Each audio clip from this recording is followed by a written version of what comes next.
Hello everyone, I know you are going to use this video for falling asleep, so before that, like this video, subscribe to the channel and let me know where you are from, also what time is it.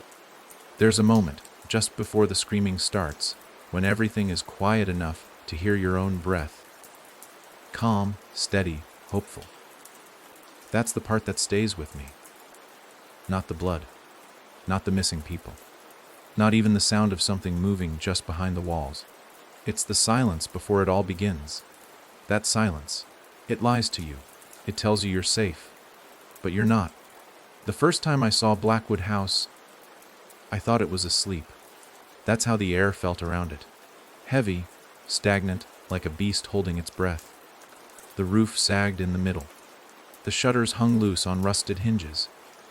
Vines clung to the stone walls like veins on a dying hand. Nobody had lived there in 31 years. But something waited inside. I felt it immediately, even if I didn't know what it was. It wasn't supposed to go like this. All we wanted was a fresh start.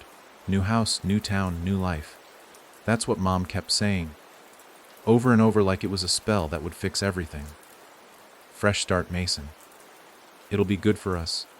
She said it after the funeral, after the moving trucks, after the long drive through miles of trees that looked more like walls than scenery. She didn't know the house had its own rules. We arrived just before dusk. The sky was gray, bruised with purple clouds that never quite let go of the sun. The driveway curved like a question mark, ending at a wrought iron gate that had to be pried open with a crowbar. The gravel crunched beneath the car tires like brittle bones. The house stood at the top of a small hill, surrounded by woods that leaned in too close. No neighbors, no traffic. Just the sound of crows in the trees, like they were warning us. From the back seat, my little sister Lily pressed her face to the window. "It looks haunted," she said, half excited, half afraid. "Don't be dramatic," Mom replied, forcing a smile she didn't feel. "It's just old." But Lily wasn't wrong.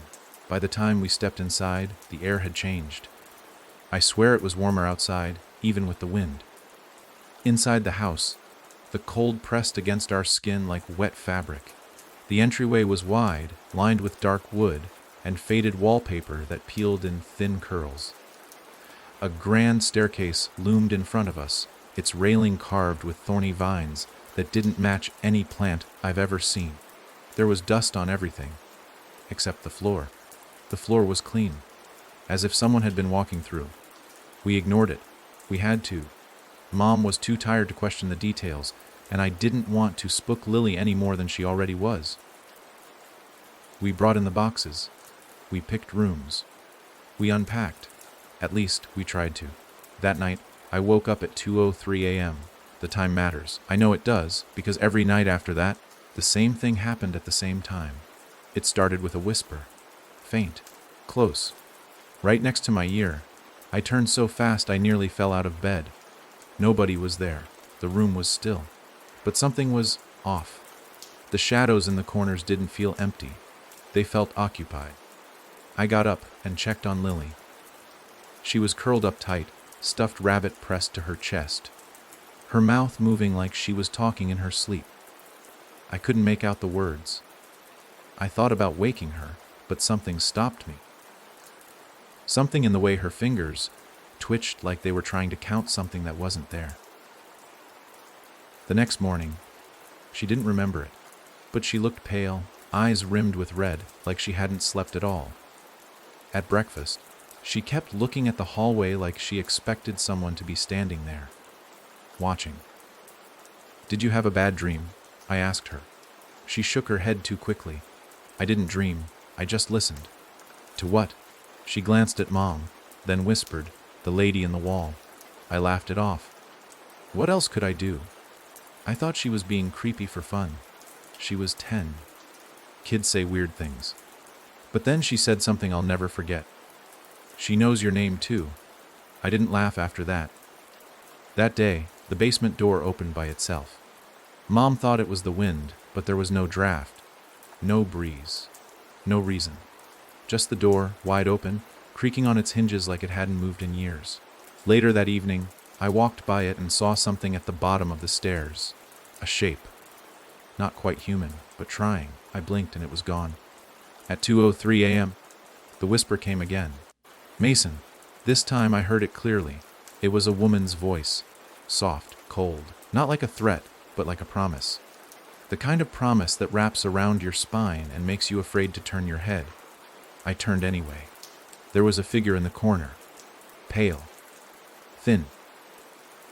Its head tilted like it didn't understand what it was looking at. I couldn't see the face.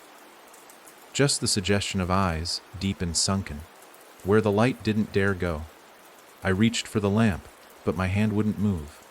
I wasn't paralyzed. I was held. I could feel something around my wrist, something invisible but strong. Like a grip that came from inside the air itself. I wanted to scream, but no sound came. The figure took a step forward. That's when the rabbit flew across the room. It hit the wall with a soft thump, and the moment it did, the grip released.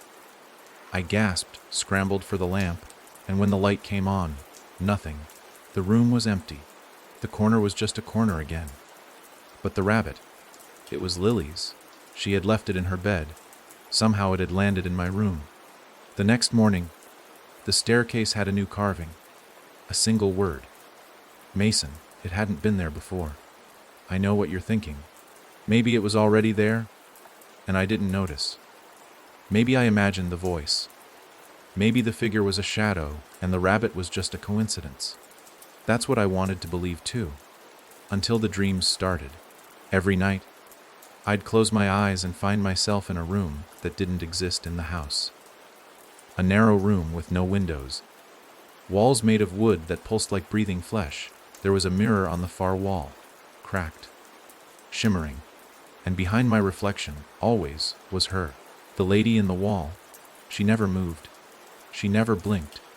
But every night, she got closer. One night, she whispered something new. Don't let her in. I woke up gasping, and for the first time, I saw Lily standing in the doorway. Her eyes were wide. Her mouth was moving again. She's hungry, she whispered. She wants to be real again. I took her back to her room, tucked her in, and tried to forget. But I couldn't. Not after I looked in the mirror the next morning and saw the handprint. It was on the inside of the glass. I pressed my hand to it. It didn't match mine. It was smaller, more slender, almost childlike, but wrong. The fingers were too long. The palm was too flat. I wiped the mirror clean. It came back the next day. I tried to tell Mom. She thought I was acting out. Thought I was struggling with the move, with everything that had happened before. And maybe I was. But I wasn't lying. Not about the voices. Not about the mirror. And not about the fact that something was changing in Lily. She stopped eating. She stopped talking. Some days, she just sat in the hallway and stared at the basement door. One night, I heard her whispering into the air, like she was listening to someone reply. Why don't you come upstairs? She asked. I never felt cold like I did in that moment. It came in a wave, sudden and sharp, like the house was holding its breath again. That night, at 2:03 a.m., I heard footsteps outside my room. Soft, barefoot, not quite human. I opened the door. Nobody was there, but the rabbit sat on the floor, staring up at me with button eyes.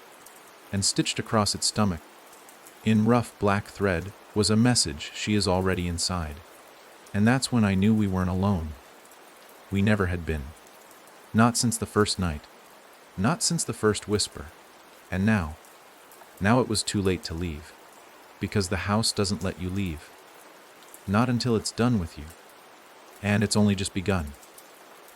You'd think once you realize something unnatural is happening, you'd do everything you can to escape. Run, scream. Tear through the walls if you have to. But that's not how it works.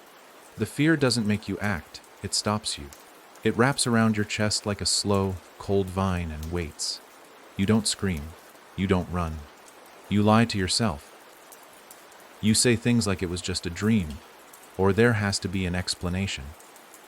You tell yourself the rabbit was moved by someone else, that the carvings were always there. You pretend. because the alternative is admitting the house sees you. The next morning was quieter than it should have been. Even the birds stayed away.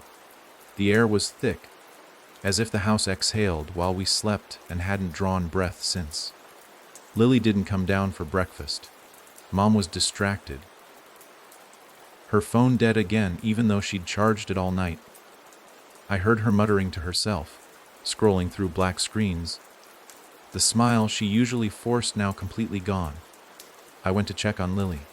Her door was cracked open, her room dark despite the morning light outside. She sat on the edge of her bed, staring out the window. Not at the trees or the clouds, but at her own reflection in the glass. She didn't even flinch when I stepped in. "Did you sleep?" I asked. She shook her head slowly.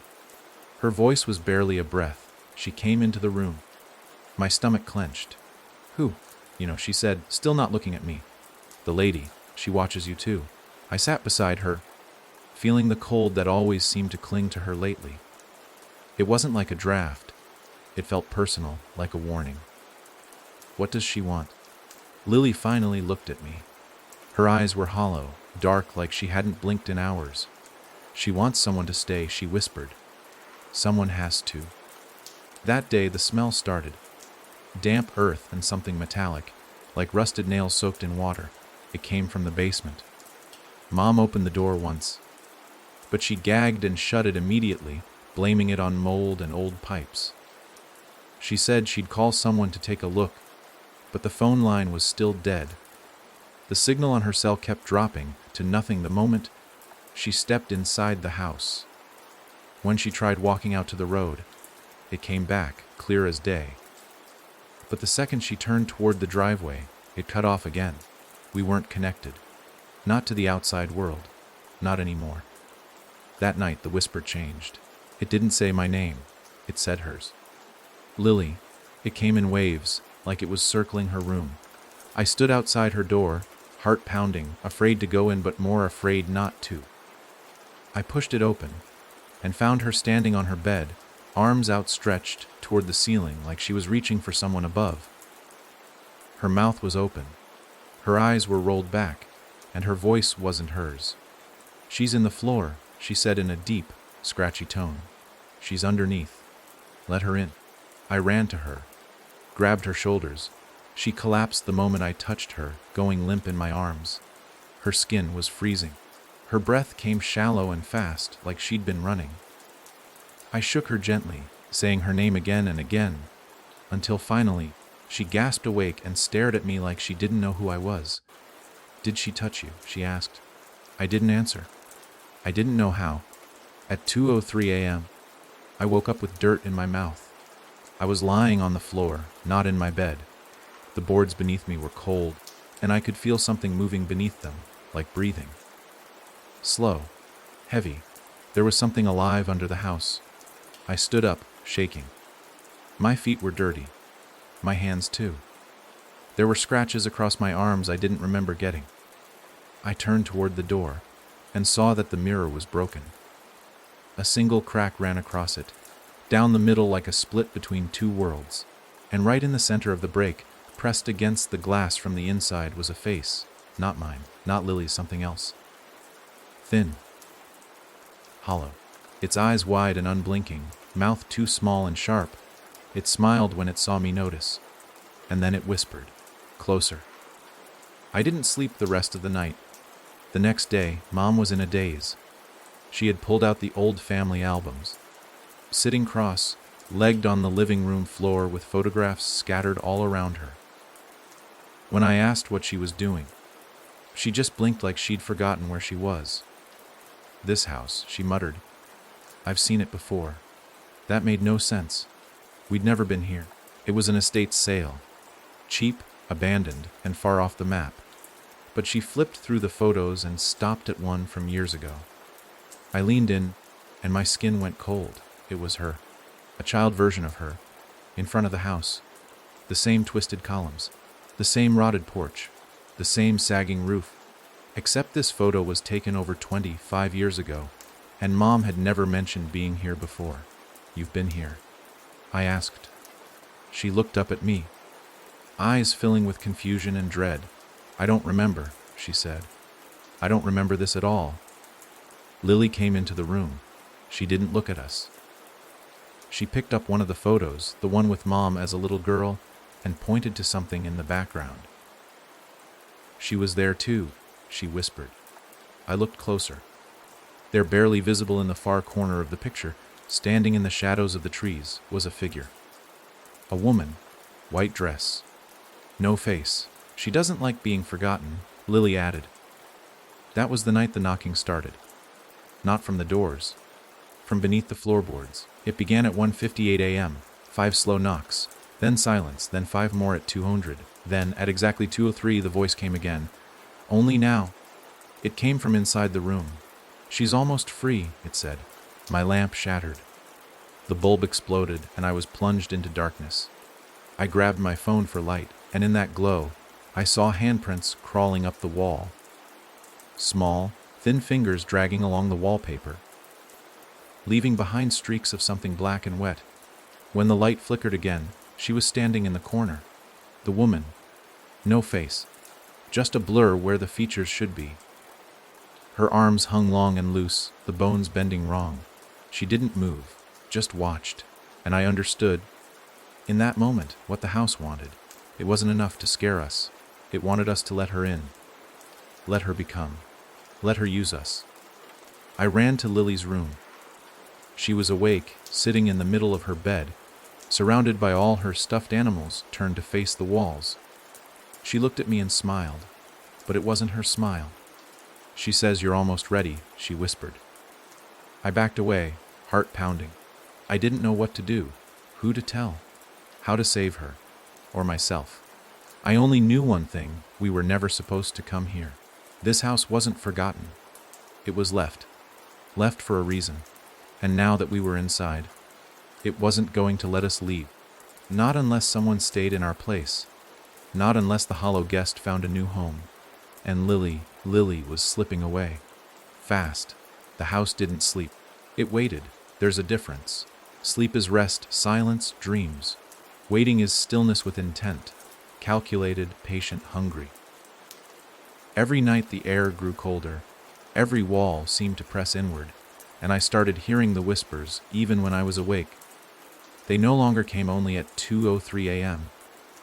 Now they followed me in the daylight, hiding behind the hum of the refrigerator, in the rustle of tree branches brushing the windows.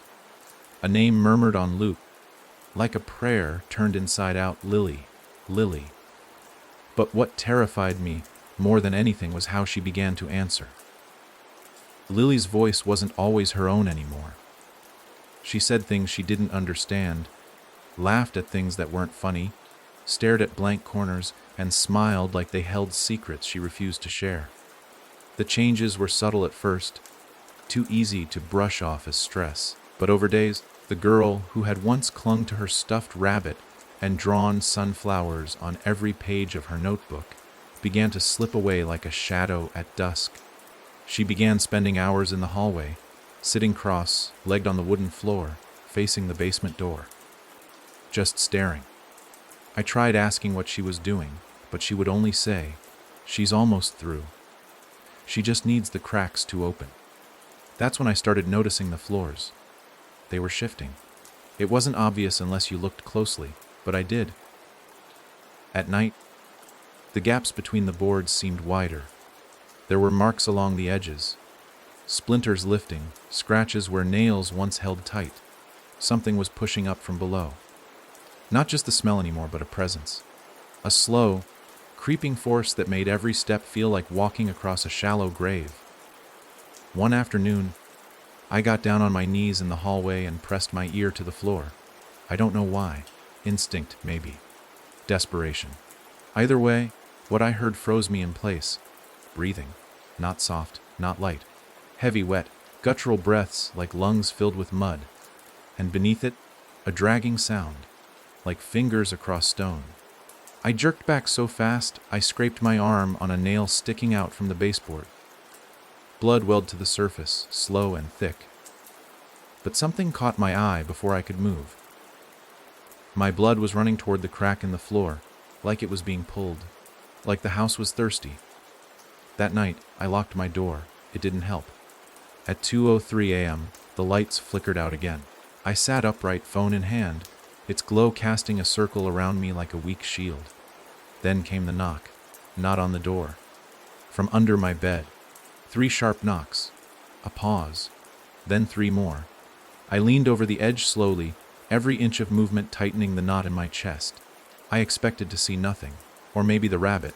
Or maybe Lily, sleepwalking again. But what I saw wasn't any of those. Fingers.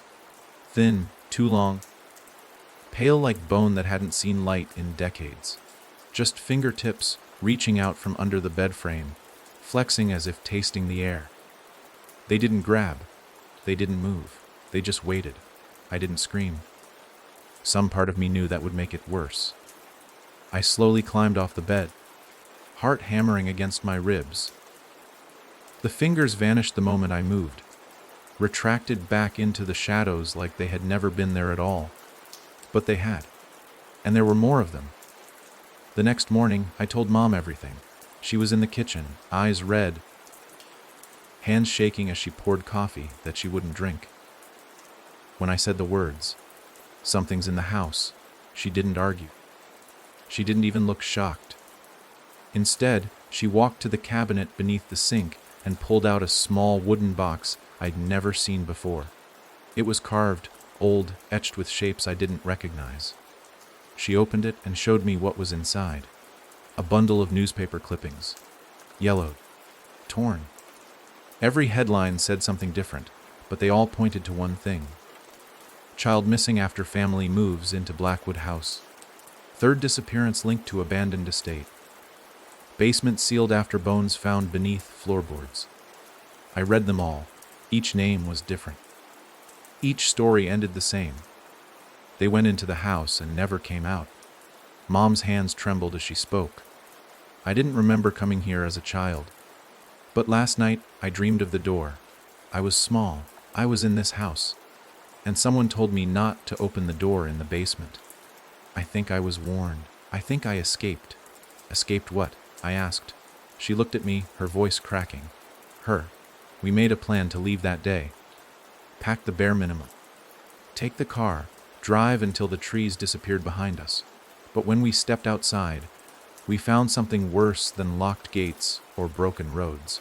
The driveway was gone, not blocked. Gone. Where gravel should have been, there was now soft dirt, wild grass, roots that looked like veins tearing through the ground, like the forest had reclaimed it overnight. There was no path, no tire marks, no way out. The house didn't trap us with walls or locks. It let the world forget we existed. Lily didn't even try to leave. She stood on the porch, looking back at the front door, smiling. She's glad you finally believe, she said. That evening, the whispers turned into voices. Clear. Loud. Layered. They came from beneath the floorboards, from behind the walls, from the cracks in the ceiling. Dozens of them. Hundreds maybe. All speaking in low murmurs, echoing through the structure like a chorus from the grave. Some cried. Some laughed.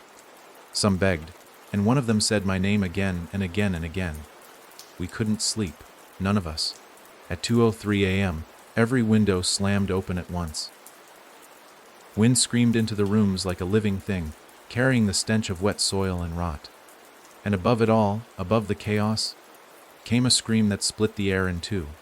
It came from the basement. We ran to the door. We shouldn't have. Every instinct told us to run the other way. But Lily had disappeared again. She wasn't in her room. Her rabbit was on the floor, facing the door like a sentinel. Mom threw the door open. It was black down there. Not just unlit, wrong. The kind of darkness that eats light. Swallow sound. The kind that waits. And Lily's voice floated up from below. She says I can stay forever. I stepped forward. My foot landed on the first stair. It groaned under my weight, wood splintering like bone under pressure. Then I saw the carvings on the wall. All along the staircase, etched into the wood in hundreds of scrawled lines, were names. Dozens. Maybe more. Some scratched so deep the wall had blood rust. And among them, freshly carved and still wet, Lily Mom Mason. That's when the stair beneath me snapped. I fell, and as I fell, I saw her, at the bottom of the stairs, smiling, waiting, arms wide, and behind her, in the dark, others. Thin figures, hollow faces, watching, breathing, hungry. The house had always been waiting. Now it was ready. Falling should have been louder. You imagine splinters, shouts, the thud of your body hitting a hard surface. But this was different. When the stair gave way beneath me, it wasn't sound that filled the air, it was silence. Absolute, suffocating silence, like the house swallowed the noise before it could escape. I dropped through the broken step into pitch black, the air growing thick and moist, carrying the sickening scent of rot and old water. I hit something. Not the cold floor I expected, but something soft, damp, and shifting beneath me like a bed of moss covering something alive. For a moment, I couldn't move. I didn't dare. I listened. Nothing. No voice. No breathing. Just that thick, wet silence pressing into my ears. My hands were sunk into what felt like wet fabric, but as I pushed myself up, it tore with a strange, sticky sound. I looked down. Though I couldn't see it, I knew it wasn't moss. It was cloth, decayed, and beneath it bones. I scrambled back, my fingers catching on something brittle that crumbled under my weight. A jawbone, child-sized, hollowed out, clean. I bit down on the scream rising in my throat and forced myself to my feet, heart hammering loud enough to drown out reason. I looked around. There was no light, not even the soft glow from the basement door above. Just me, alone in the dark with them. But I wasn't alone for long. The room sighed. A long, low exhale from the far end of the space. I turned toward it. Not because I wanted to, but because something pulled at my thoughts, turned them like a hand on my chin, forcing me to face what was coming. She stood just beyond the reach of my mind's understanding. Tall, thin, her outline blurred like heat haze in darkness. Her head tilted, her arms swayed gently at her sides, and behind her, deeper into the dark, were more shapes. Children, maybe, or things that used to be children. They didn't move, but they breathed. The same heavy, dragging breath I'd heard through the floorboards. Only now I could feel it in my bones. The woman opened her mouth, not to speak, to show. It was wide, too wide. A mouth carved into something that should not have had one. The lips stretched, tearing at the corners. No teeth, just emptiness, not black, not void. A kind of absence that made my brain recoil. And from that emptiness, she called. Not with words, with feeling, with memory. Suddenly, I wasn't in the basement anymore. I was standing in our old house, the one before the move, the one we left behind after Dad died. I was in the kitchen. The sun was shining through the windows. Lily was coloring at the table. Mom was laughing. And then, from the hallway, I heard the knock. 3 times, soft. Polite, I opened the door, and there she was. Not how she looked now. She was beautiful. A woman in white, with pale skin and dark hair that curled like ink in water. Her smile was warm, her eyes soft. She knelt to Lily's height and said, "Would you like to see something wonderful?" And Lily said yes. I blinked, and the memory vanished like fog. I was back in the basement, sweating, freezing, shaking, and standing right in front of her. I hadn't moved, not consciously, but I was now so close I could see her skin, or what passed for it, stretched thin like old paper, veins visible, moving. She raised one hand, slowly, gently, and pressed her finger to my chest. It burned, not pain, cold, a deep, aching cold that spread through my ribs like ice seeping into cracks. Then she whispered something. Every house remembers the ones who open its door. I don't remember climbing out. I don't remember the way back up. Only that I was suddenly lying on the floor of the hallway, gasping for air, Mom holding me, screaming my name over and over while Lily stood behind her, expressionless, still, with a smear of dirt on her cheek and dried blood under her fingernails. I tried to speak, but no words came out, because I realized I was holding something, clutched in my hand, tight as if it had been glued there, was a small object wrapped in linen. I unwrapped it with shaking fingers. It was a tooth, a child's tooth. And on the linen, written in dark, shaky handwriting, were the words, "He screamed too." That night, Mom barricaded the basement door with furniture. She nailed it shut. Stacked chairs, an old desk, even a dresser in front of it. She didn't question me. She didn't ask what I saw, because she remembered now. Not all of it, but enough. She remembered the cold hands that used to touch her back while she slept as a child. The figure that stood at the foot of her bed. The soft voice that promised she could stay forever if she just stopped telling the truth. She remembered waking up in the woods, miles away from the house, with dirt under her nails and the names of children she didn't know etched into her skin with bruises. And then she forgot, because that's what the house does. It erases. It lets you escape sometimes. But it takes the memory, buries it deep, until you come back. Lily was different now. She didn't just talk to the walls, she listened. And she answered. "She's almost ready." She told us at dinner, her fork untouched. She just needs one more.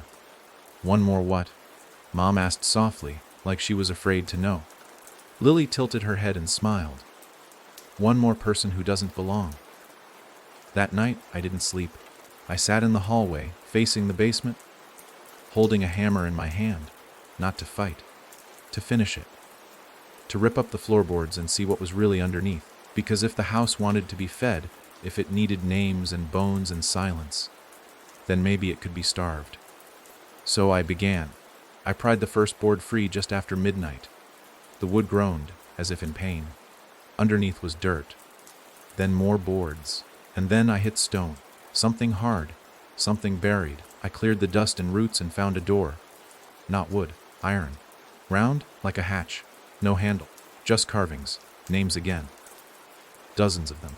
Some I recognized from the clippings. Some I didn't. And in the center, scratched violently, messily, over and over, "Opemami," I sat back, hands bleeding, breathing ragged. Because now I understood. This wasn't just a house. It was a mouth. And this door, this hatch, was its throat. Everything above it, just the teeth. It didn't want us to live here. It wanted to consume us. And one way or another, it would. I didn't touch it again. Not that night. I stared at the iron hatch until my eyes burned and my fingers stopped bleeding. And still I didn't lift the last bit of dirt clinging to its edge. The words etched into it, "Opem," weren't a request. They were a demand. And even though it didn't move, even though it made no sound, I felt it watching me. That hatch wasn't just a door.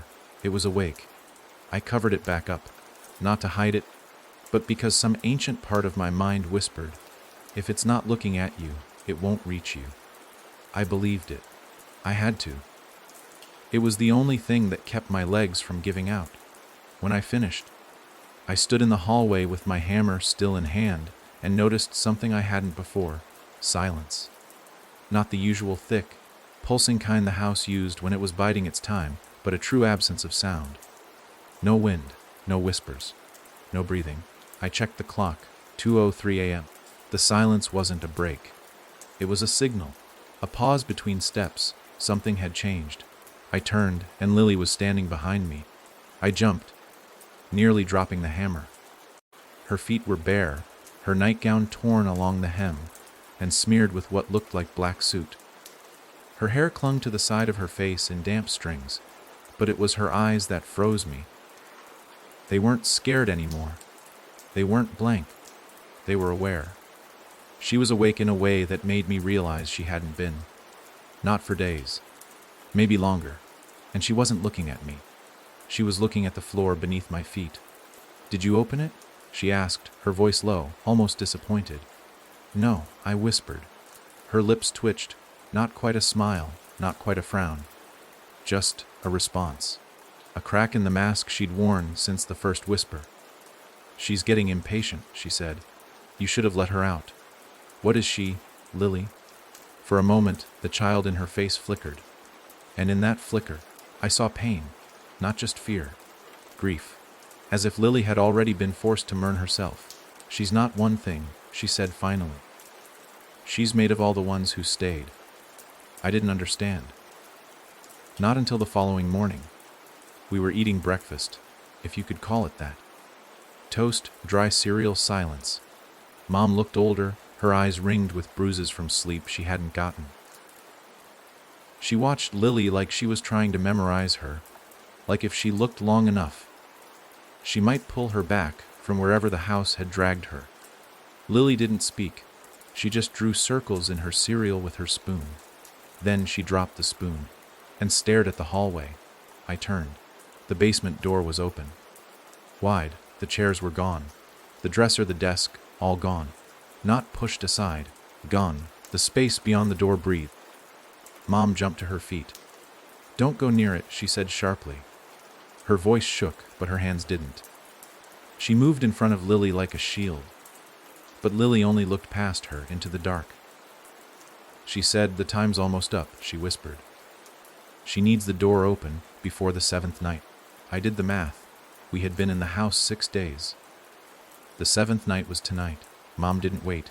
She grabbed her phone, keys, anything she could carry, and shoved us toward the front door. We didn't make it.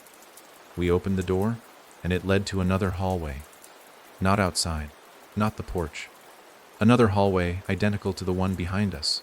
Same wallpaper, same light fixtures, same crooked rug. We turned around.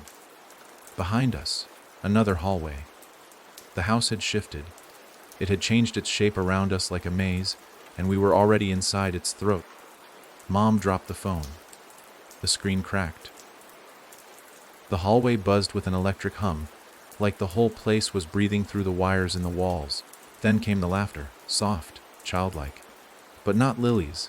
It came from behind the walls. A giggle, then a sob, then a voice, raspy, wet, choking. "Help me," we ran. We turned corners, took stairs, raced through room after room, each one wrong. Too long, too small, too dark. The furniture moved when we blinked. The walls bled water from places there were no pipes. The windows looked out into solid black, like the world outside had been painted over. At one point we found a mirror. Not like the others. This one was clear, unbroken. But our reflections were wrong. Mom's face was blank, no eyes. Just skin stretched smooth and silent across the sockets. Lily's reflection smiled, wide and full of teeth. Far too many teeth. And mine, my reflection turned away from me. It didn't want to look. We smashed the mirror and kept going. Eventually we found ourselves in the basement again. Not at the top, not even at the hatch, but underneath it. A hollow pit of stone and dirt, with the hatch above us like the ceiling of a well. In the center of the room was something that should not have existed. A crib, old, wooden, carved with the same spirals that marked the staircase. It rocked gently back and forth, though nothing touched it, and inside, wrapped in linen that looked soaked in old blood, was a bundle. It moved. We stepped closer. The linen unraveled slowly, as if time had no meaning in that room. Inside wasn't a baby, it was a mouth. A circular, fleshy mouth lined with twitching teeth. It opened and let out a sound, not a cry, but words. "Come closer. Feed me." We stepped back, but the ground gave way beneath us. Again, not falling this time, sinking. The floor turned soft, pulling us down like wet sand. Mom screamed. I reached for Lily, grabbed her hand, and her hand was cold. Not just to the touch. It felt empty. And then she looked at me, and I knew. This wasn't Lily anymore. Not fully. Not since the second night. The thing inside her smiled. "You came back, Mason," it whispered in her voice. "You always come back." I let go. I had to. I don't remember how, but I climbed, crawled, scratched my way up through dirt and splinters, and came out through the living room floor, gasping for air, bleeding from both palms. Alone. No sign of Mom. No sign of Lily.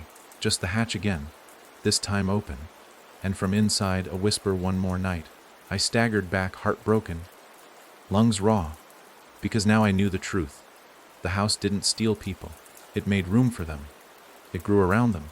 And now, it was growing around me. There's something about a countdown that changes how the air feels.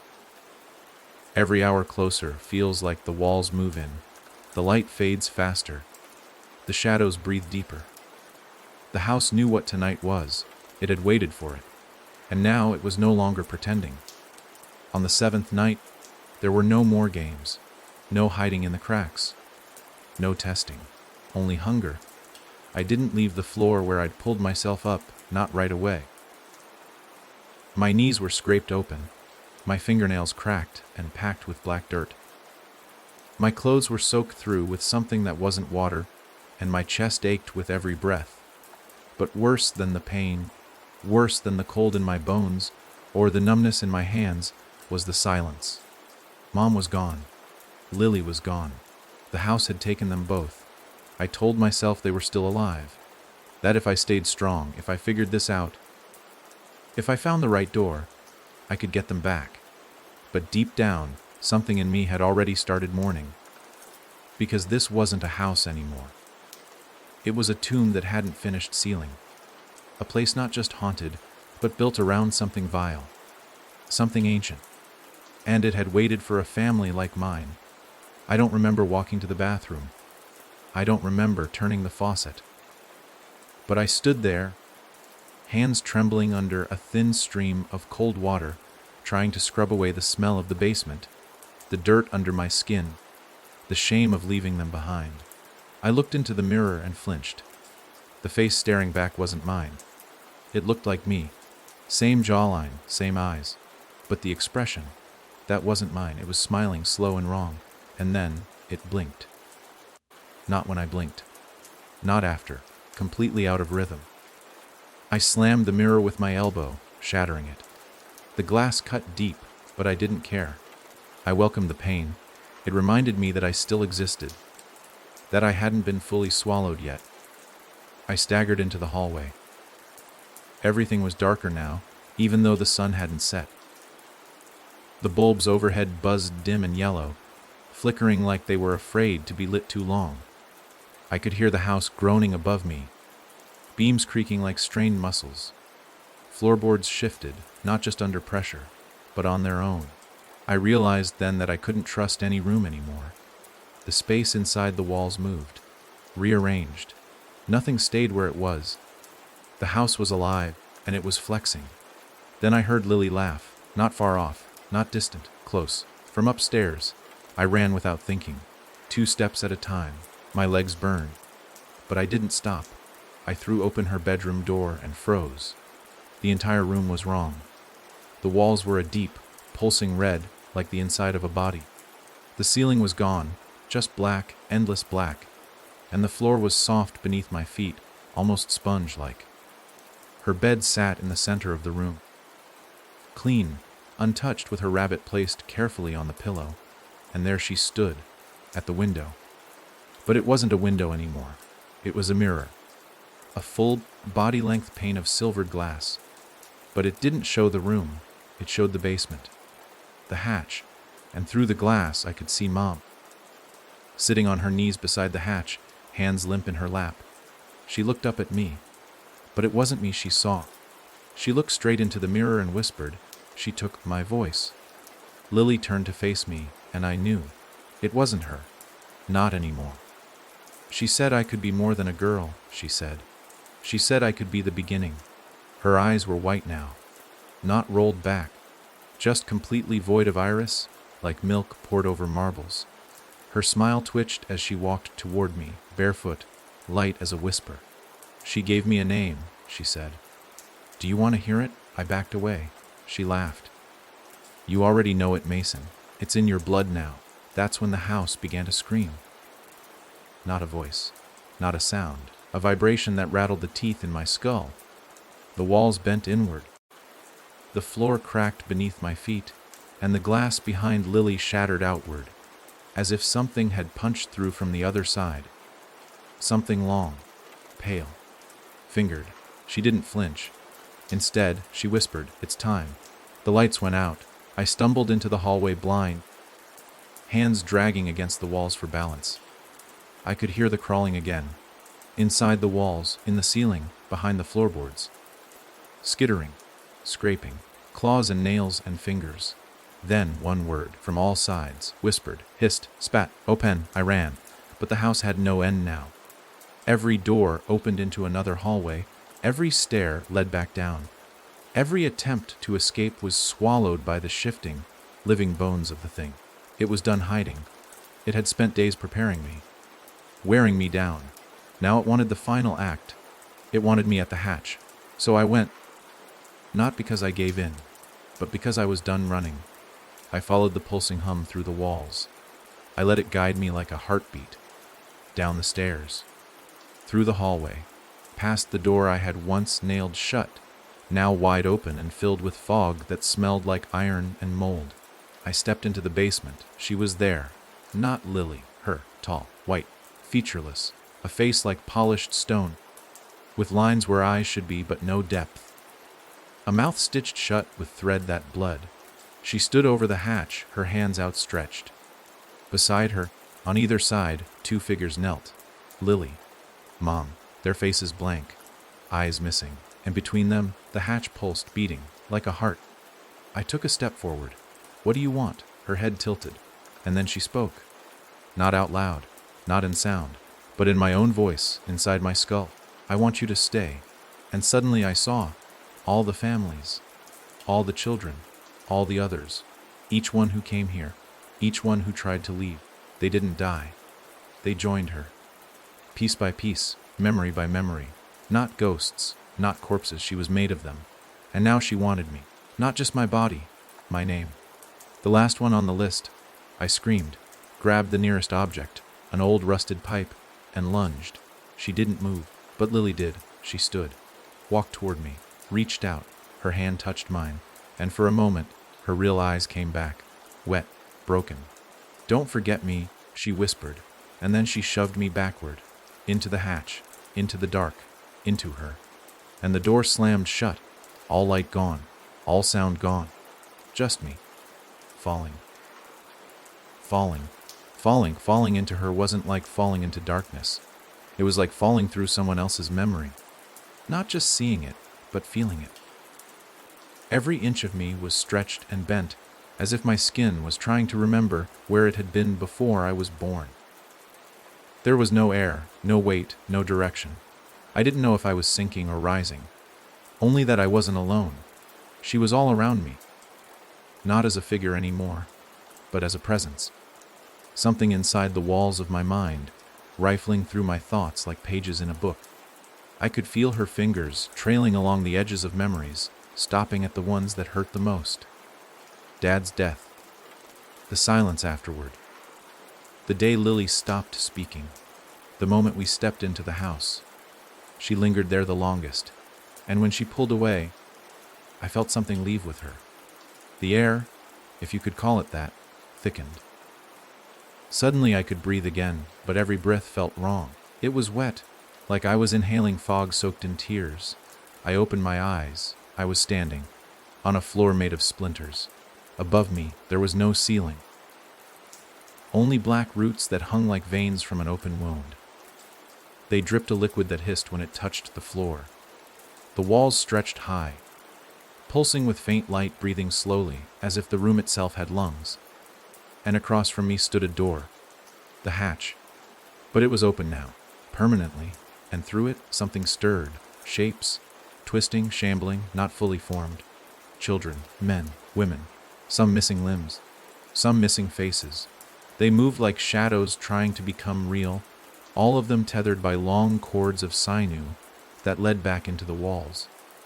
Their mouths opened in unison, and the sound they made wasn't screaming. It was begging. One stepped forward, a boy, no older than 8. His eyes were stitched shut, but his lips moved. She eats names, he whispered. That's how she lives. That's how she spreads. My legs shook, but I couldn't move. I needed to run, but the floor pulsed with her heartbeat, sensing with mine, holding me in place like glue. How do I stop it? I asked. How do I get out? More shapes appeared, a woman cradling a bundle in her arms that whispered like wind in a bottle. A man dragging what looked like his own shadow behind him. A little girl with no mouth, clutching a broken mirror to her chest. She can't be killed, They said in overlapping voices. But she can be forgotten. That word hit differently. Forgotten. I thought about Mom, her lost memories, her broken gaze. The picture she never remembered taking. The way the house let her go when she forgot. She survives in memory, I said out loud. If you remember her, she stays. They nodded. The walls around us trembled, disapproving. She heard me. She's been doing this for centuries, the boy said. Every name, every family, every scream added to her body. She's more story than thing now. She only needs belief. And suddenly it made sense. The carvings, the whispers, the nightmarish visions. It wasn't just fear she fed on. It was remembrance. The more you knew about her, the more you feared her, the stronger she became. She didn't just haunt houses. She became them. One by one. In towns that forgot. In woods no one visited. In stories no one told. And we brought her back to life. I looked at the door. Behind it, I could see the basement again. Dim, flickering, but real. The house hadn't fully digested me yet, which meant there was still a way out. I turned to the stitched boy. How do I forget her? You can't, he said. But someone else can. I felt it before I saw it. The presence behind me. She was back, no face, no words. Just wait. Her hand slid over my shoulder like frost. I didn't move. I couldn't. She leaned close, not breathing, but existing in a way that consumed the air. I felt her mouth where her face should have been, just above my ear. You're mine, she whispered. And you gave me your name. And that's when I realized. That was the final step. She didn't need to kill me. She needed me to accept it. To accept this house. To accept her. And if I did, if I believed she was mine, she would be. I'm not yours, I said, shaking. You're a story. A parasite. And I'm done listening. She hissed. The walls shook. The cords snapped. The figures around me screamed. But I ran. Through the door. Through the hatch. Back into the basement. Back into my body. I jolted upright, coughing, gasping like I'd been drowning. The basement was darker than before, but I could feel her behind the walls, furious, howling. I didn't wait. I ran upstairs. Lily was on the floor, curled up, shivering. Mom was beside her, whispering her name. They both looked at me, eyes clear for the first time in days. She's angry, Mom said. You hurt her. No, I said. I named her. I explained everything. How belief gave her shape, how remembering kept her alive, how stories gave her skin, and how the only way to beat her was to forget. We burn the house, I said. We leave. We never speak of this place again. Not to each other, not to anyone. No stories, no memories, nothing. It wasn't a promise, it was a warning. Mom nodded, slowly. Lily clutched my hand, her voice hoarse. If I see her again, you won't, I said. If you stop remembering her, she can't find you. We grabbed what we could. 1 bag, 3 matches. I poured gasoline we found in the shed across the hallway, down the stairs, into the basement. She screamed the moment the first flame touched the floor. It wasn't a house now, it was her. The walls twisted. The floor buckled. Figures pressed against the wallpaper, their mouths open, their hands scratching, but we didn't stop. We lit the fire, and we ran. Out the front door, through the trees. Down the path that hadn't existed yesterday. We didn't look back, not once. Because to look back was to remember. To remember was to feed her. And we were done feeding her. The house burned all night. No fire trucks came. No neighbors asked questions. By morning it was gone. Just ash. Just smoke. Just silence. And we never said her name again. We never even whispered. And yet sometimes, when I'm alone, I wonder. When I blink and see a shape in the mirror that wasn't there before. When a board creaks in a room I know is empty. When Lily shivers in her sleep and murmurs a name she doesn't remember. I wonder if forgetting is ever enough. I wonder if she's still out there, waiting for someone else to believe. The world didn't feel real when the house was gone. Not at first. Not in the way you'd expect. There was no closure, no dramatic ending, no final scream to signal her death. Just quiet, stillness. the kind that makes you question whether it ever happened at all. But that's what made it worse. Because the silence didn't bring peace. It brought doubt. And, in the absence of answers, the house still breathed somewhere in the cracks of our minds.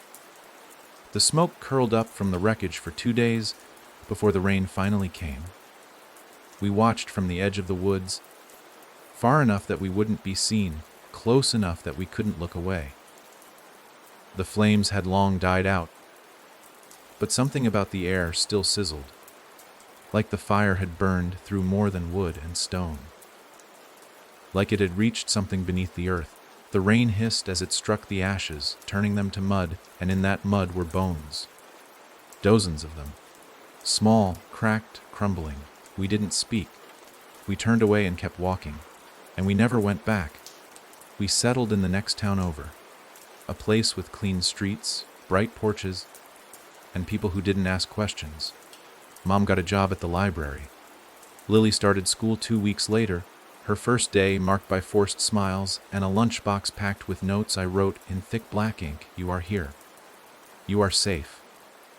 Over and over again, just in case she forgot, just in case something else remembered. And me? I stayed quiet, kept to the edges, pretended things were normal, pretended the dreams didn't come every night at 2:03 a.m., pretended the smell of burning wood didn't still cling to my clothes, or that sometimes I woke up with dirt under my nails, even though I hadn't left the house. We tried to forget. That was the rule. No mention of Blackwood House, no drawings of it, no photos, no stories. But forgetting isn't the same as erasing. And something didn't want to be erased. It started with the birds. The first morning, 3 of them were dead on our doorstep. Small, necks snapped. Their wings twisted beneath their bodies like they had fallen from a great height and tried to shield themselves. Mom found them, her mouth tightening to a thin line. She didn't say anything. Just scooped them up with a shovel and dropped them in the trash. But the next day, there were 5. The next 7. We stopped opening the front door. Then came the drawings. Lily's teacher called one afternoon, her voice pinched and confused. She said Lily had turned in a picture that was disturbing. When we arrived at the school, the principal handed me the paper without a word. It was the house. Not a perfect replica, but close enough that my breath caught in my throat. The sagging roof, the twisted railing, even the hatch, drawn in red, in the center of the lawn. Behind it, thin figures loomed, and above them all, a shape with no face, arms outstretched, mouth a black circle filled with scribbled teeth. She said it was a dream, the teacher explained. She said it was a place she used to live. Mom apologized. Said it was just her imagination, a phase. The kind of thing kids make up after a big move. We threw the picture away. It came back the next day, folded neatly inside Lily's backpack. We burned it. She drew another. We stopped asking her where they came from. That night, I sat on the edge of my bed, holding one of the pages she hadn't seen me take. My hands shook. My chest ached. The figure in the drawing was familiar now, not just because of the faceless shape, but because of the hands. I'd seen those fingers before, felt them, in the basement, on my shoulder, in my dreams, and they weren't letting go. I turned the drawing over. On the back, in Lily's tiny handwriting, was one word, remember. I didn't sleep that night. At 2:03 a.m., I lay wide-eyed beneath my covers, heart thudding so loud I swore it would wake the neighbors. I stared at the ceiling, willing it to stay still, listening for the sound I hadn't heard in weeks. The knock, 3 soft raps, but not on the door, from beneath the bed. Just like before. I sat up slowly, my body stiff with dread. I didn't move. I didn't speak, I just listened, silence. And then a whisper, so faint I almost thought I imagined it. "Mason," she remembered. I kicked the covers off, feet hitting the floor hard enough to hurt. I grabbed the flashlight I kept under the bed and turned it on. No flicker, no failure. Just a clean, bright beam. The space beneath the bed was empty, but the floor was wrong. The wood beneath my bed had warped, just slightly. The edges of the planks pulled upward, curling like dry skin. I crouched low, ran my fingers over the edge, and felt it. A crack, a new one, thin but deep. Like something had scraped through the floor from underneath. My stomach turned. I put the flashlight down, pressing both hands against the boards, and I heard her. Breathing, slow, steady, waiting. I ripped the mattress off the bed, pulled the frame away, and there it was, dead center. A small, jagged carving, a single word. Again, I wanted to scream, to rip the floor apart, to go down into the dark and end it. But I didn't, because that's what she wanted. That was the trick. She didn't need doors anymore. She just needed memory. She needed attention, and we were giving it to her. I ran to Mom's room, threw the door open without knocking. She was already awake, sitting on the edge of the bed, holding another picture. I didn't tell her to draw this, she said softly. She doesn't remember doing it. I took it from her hand. It was a figure standing in front of our new house, not the old one. This house, ours, and behind it, the shadow. Long arms, no face, stretching across the entire street like a storm cloud made of bone. She followed us, I said. Mom didn't respond.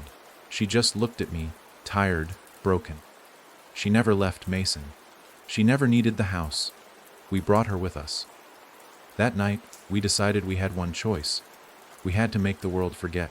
Not just us. Not just our story. Everything. We dug up every record, deleted every file, burned the photos, shredded the newspaper clippings, scrubbed online mentions, paid a man to remove the sale history from public records.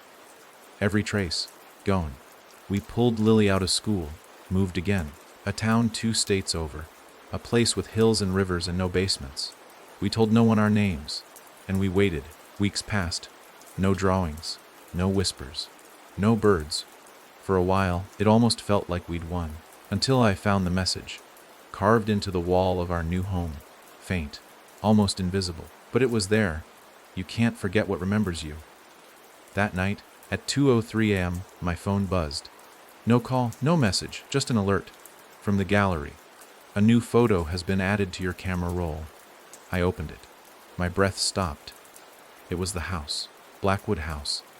But not as it was when we left it. Not burning, not collapsed. Rebuilt new walls, fresh paint, and in the upstairs window, a figure, Lily, smiling. She wasn't next to me in bed. I turned. The covers were cold. The room was empty. I ran through the house, shouting her name. Every door flung open, every light turned on. Nothing. Gone. Mom stood at the foot of the stairs, hands shaking, tears streaking down her cheeks. She never came to bed, she whispered. There, in the middle of the floor, was her rabbit, and on its stomach, stitched in black thread, she remembers who belongs to her. I dropped to my knees. We had tried everything, but it wasn't enough, because remembering her gave her power, but denying her. That made her furious. And now, she was taking them one by one. The house might have burned, but she didn't. She was still here. And she'd never leave until we belonged to her completely. The days after Lily vanished didn't feel real. They moved like fog, slow and thick, smothering every sense of time and reason. Mom barely spoke.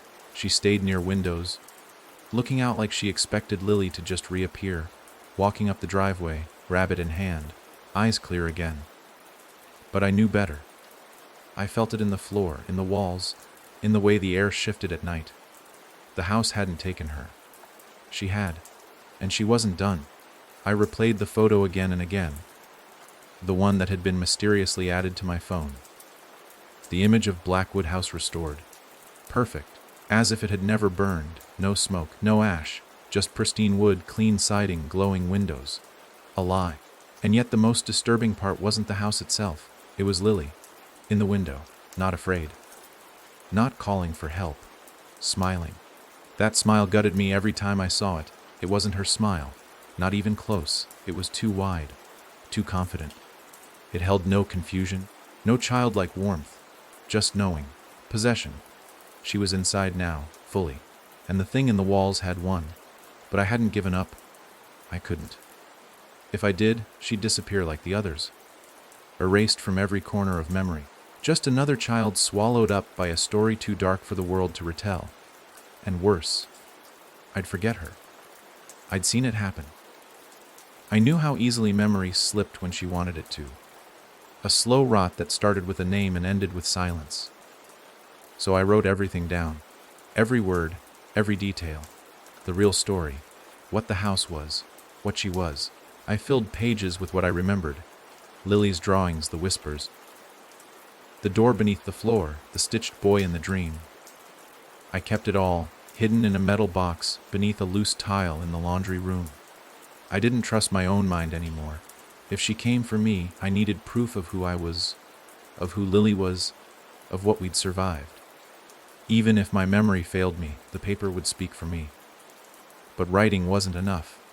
She wanted to be remembered, and she had Lily, which meant she wanted me to come back. So I decided I would. Not to give in, but to take her back. I didn't tell Mom. She wasn't strong enough to lose me too. She spent her nights reading the same book over and over, though I wasn't sure she even saw the words. She said Lily was just missing, like the word made it less real. Children get lost all the time, she whispered once. Sometimes they just come home, but not this time. I waited until the third night after Lily vanished. At exactly 2:03 a.m., I packed a bag with a flashlight, a knife, a lighter, and the box of writings. Then I walked. The road back to Blackwood House didn't exist on any map. I'd checked 100 times, but I didn't need a road. Just belief. Just memory. And now I had both. It took less than an hour. I knew I was close when the wind stopped, and the trees started leaning in again, arching above me like they remembered the shape of the roof. The dirt turned dark and wet. The air hung thick with the smell of damp stone and something metallic. I stepped through the tree line and there it was, whole, standing tall, waiting, Blackwood House. Its windows flickered with warm light, but there was no power line, no noise. Just that endless, unspoken hum I hadn't heard since the night the floor first whispered my name. And somehow, impossibly, the house looked newer, like time flowed differently here. Or not at all. I stepped onto the porch. The wood didn't creak. The door opened before I touched it, and inside, she was waiting. Not the woman, not the stitched figure with the long fingers. Lily. She stood in the hallway, her rabbit clutched to her chest, her head tilted. "Mason," she said. Soft. I took a Lily. She smiled, but something behind her eyes shifted, glinted. "You came back." I nodded slowly, scanning the room. Everything was exactly where it had been the first day we arrived. The same faded wallpaper, the same crooked frame. Even the scent, the awful, thick perfume of mold and wood smoke, was back. "Where is she?" I asked. Lily didn't answer. She turned and walked slowly toward the staircase. I followed. The moment my foot touched the bottom step, the house sighed. A low, breathy sound that came from every corner at once. The air grew heavier. The lights flickered, not violently, but with a kind of rhythmic pulse, like a heartbeat. At the top of the stairs, Lily stopped. "She's in the room," she said. "But you have to want to see her." "What if I don't?" Her smile cracked. "Then she'll wait until you do." The hallway stretched, literally. What had once been 4 steps to the guest room now became 20, 40, endless. The walls shifted with each step. The pictures melted. The doors blinked open and shut, and somewhere behind me, I could hear the creaking again. The slow, deliberate sound of someone crawling through the walls. I kept walking, until the door appeared. Black, wooden, the only one not changed. I opened it. Inside was not a room. It was a reflection of the night we first arrived. Boxes on the floor, Mom in the kitchen, Lily on the stairs, but none of them real, just shadows, echoes, like the house had kept copies. And in the center, where the table should have been, sat a mirror, cracked, webbed with lines. It pulsed with light. I stepped forward, and in its reflection, I saw her, not in the room, not behind me, but in the mirror, faceless, still. But closer, I blinked. She moved. The mirror cracked deeper. She was behind me now. I turned, but no one was there. Only Lily.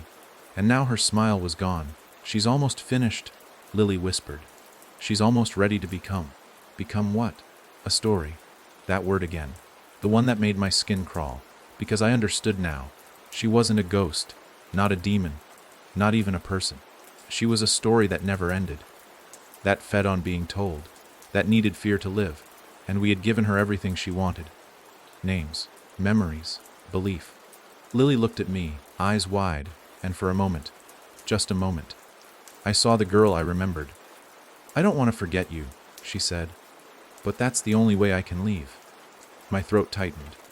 Then I'll remember for both of us. No, she said. That's what she wants. The mirror shattered. The sound was unbearable, a howl of glass and bone.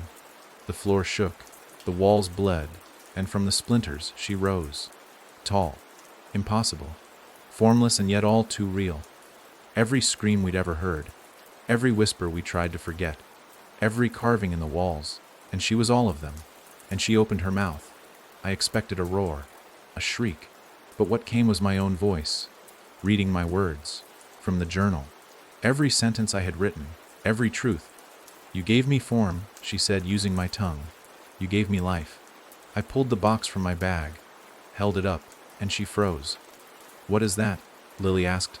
My story, I said. Your truth, the creature hissed. I struck the match. The flame licked up the side. Pages curled. Words turned black, she screamed.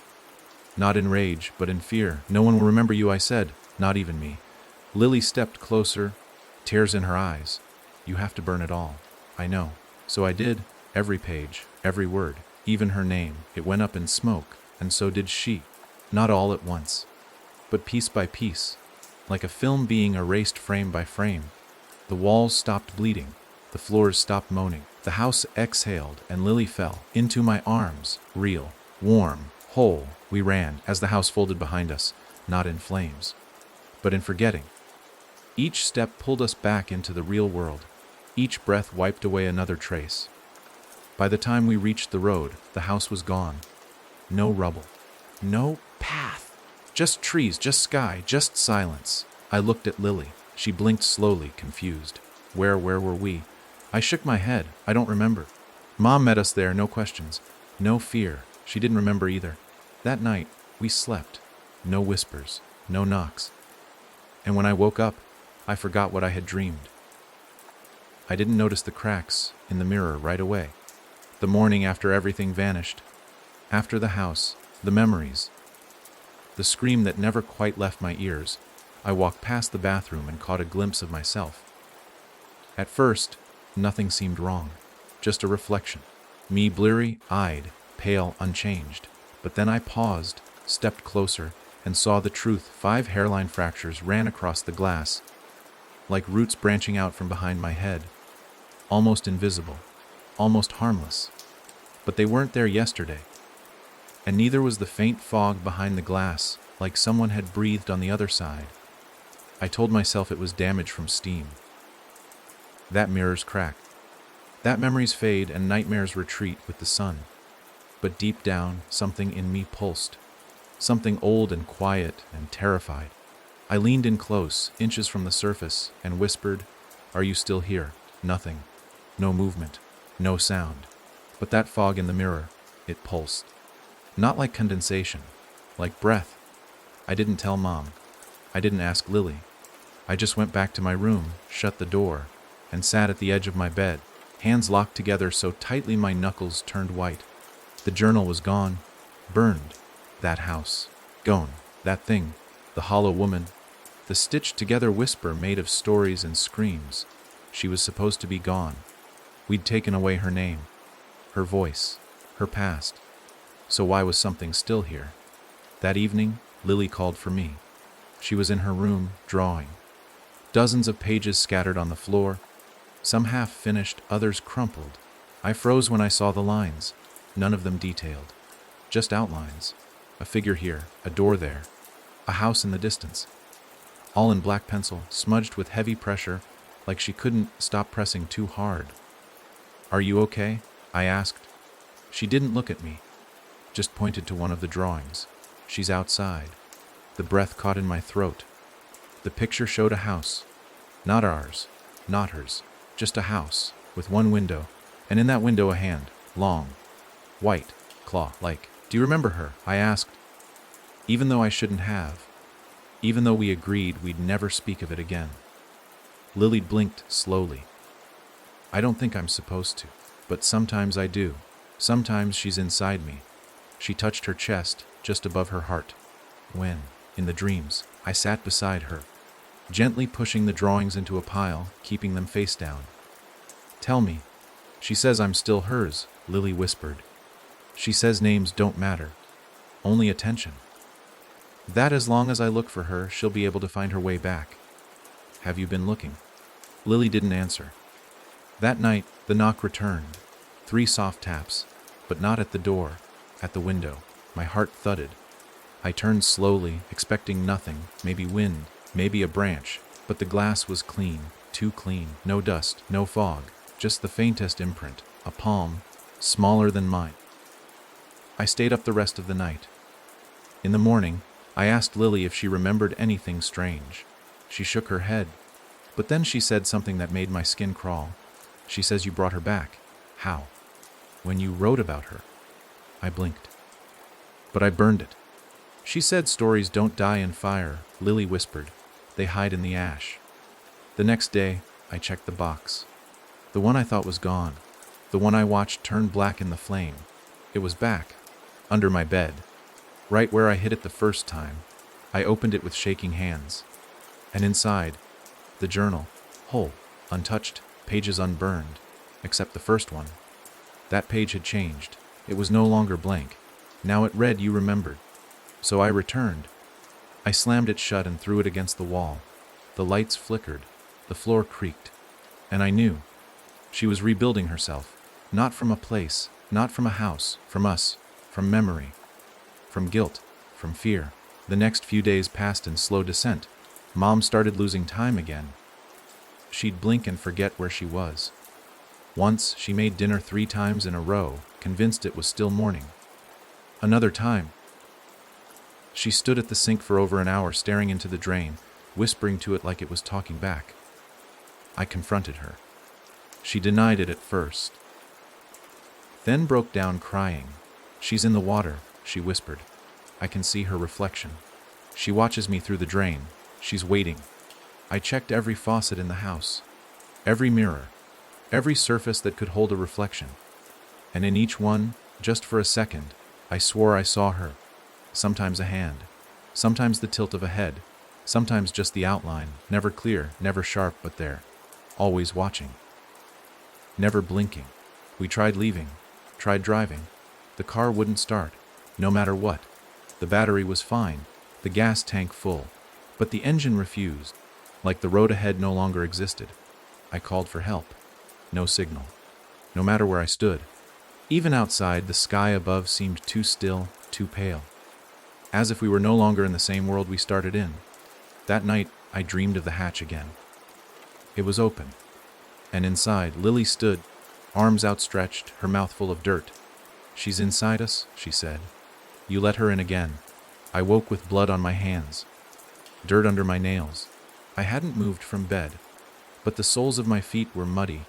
I knew then she was no longer a presence. She was here, in the walls, in the water, in us.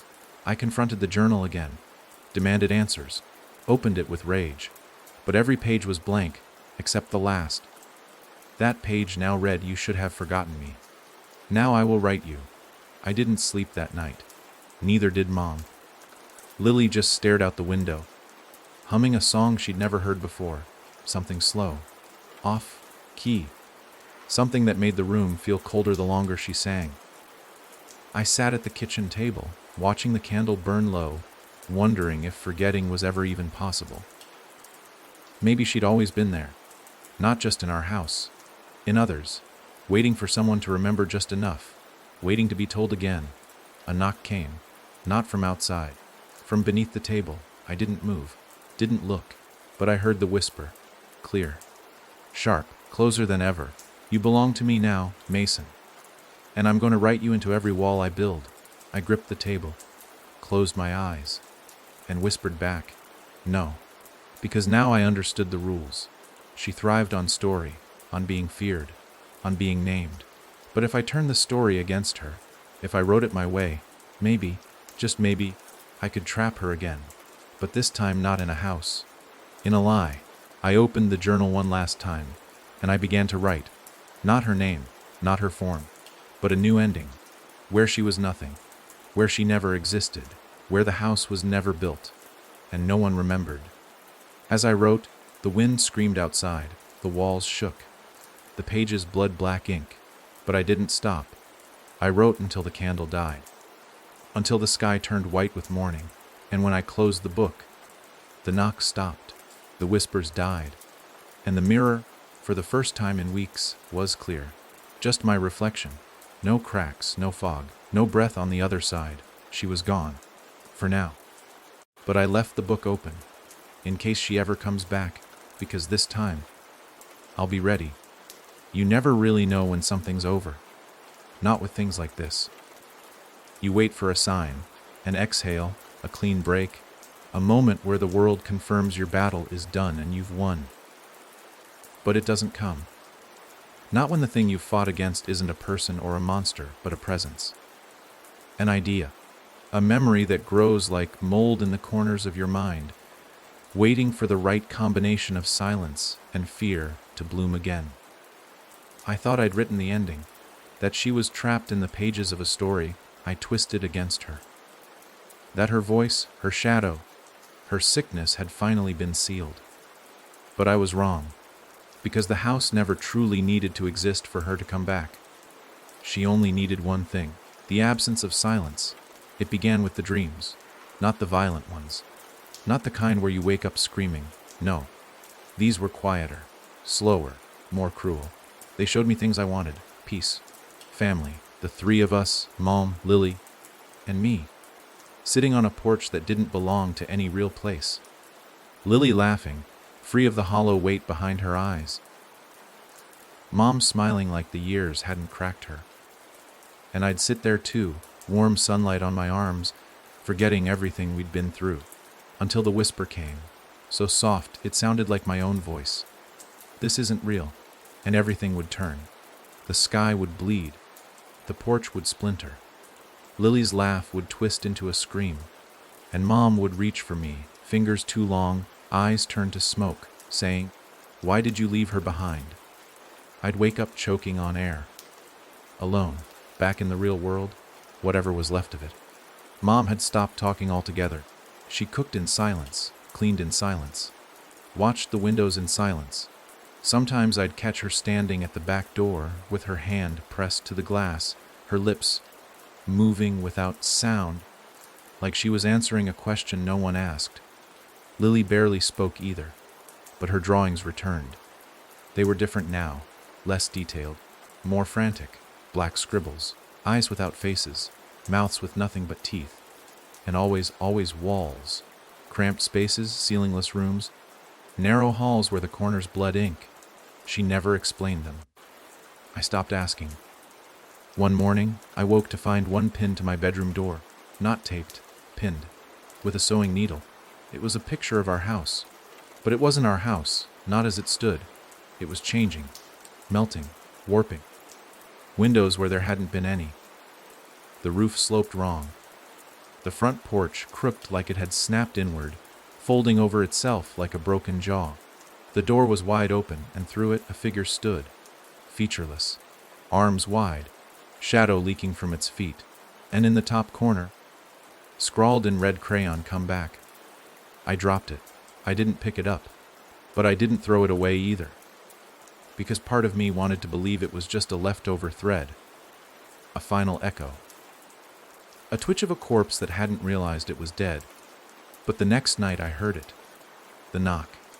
This time not from the floor, not from the wall, not even from the mirror, but from inside my closet. 3 taps. Even. Measured. Patient. I didn't move. I told myself not to open it. Told myself I knew better. But then I heard her voice. Lily's. "Mason. Please." The way she used to say it when she was scared, when she needed me, and I opened the door. Nothing, just coats, hangers, dust, and then light from behind the coats. A glow, not strong, not warm, a pulsing gray shimmer like moonlight underwater. I pushed the coats aside and saw the door, not a real door, not in any physical sense. It was painted, or maybe drawn, onto the back wall of the closet. A perfect outline, an impossible detail, old, with rusted hinges, the wood etched with carvings I couldn't read. But the handle wasn't painted. It was real. Cold metal, tarnished, waiting, and when I touched it, I remembered everything. All at once. The house, the hatch, the stitched voices, the mirror, her mouth, the feel of being watched by something older than the world. I yanked my hand back like it had burned me. The door faded. Gone. The closet was just a closet again. But the damage was done. I hadn't just seen the door.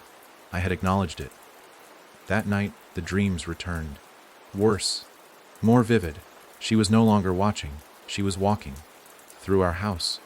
Her body made of lightless folds of skin and fabric. Her hands long and open.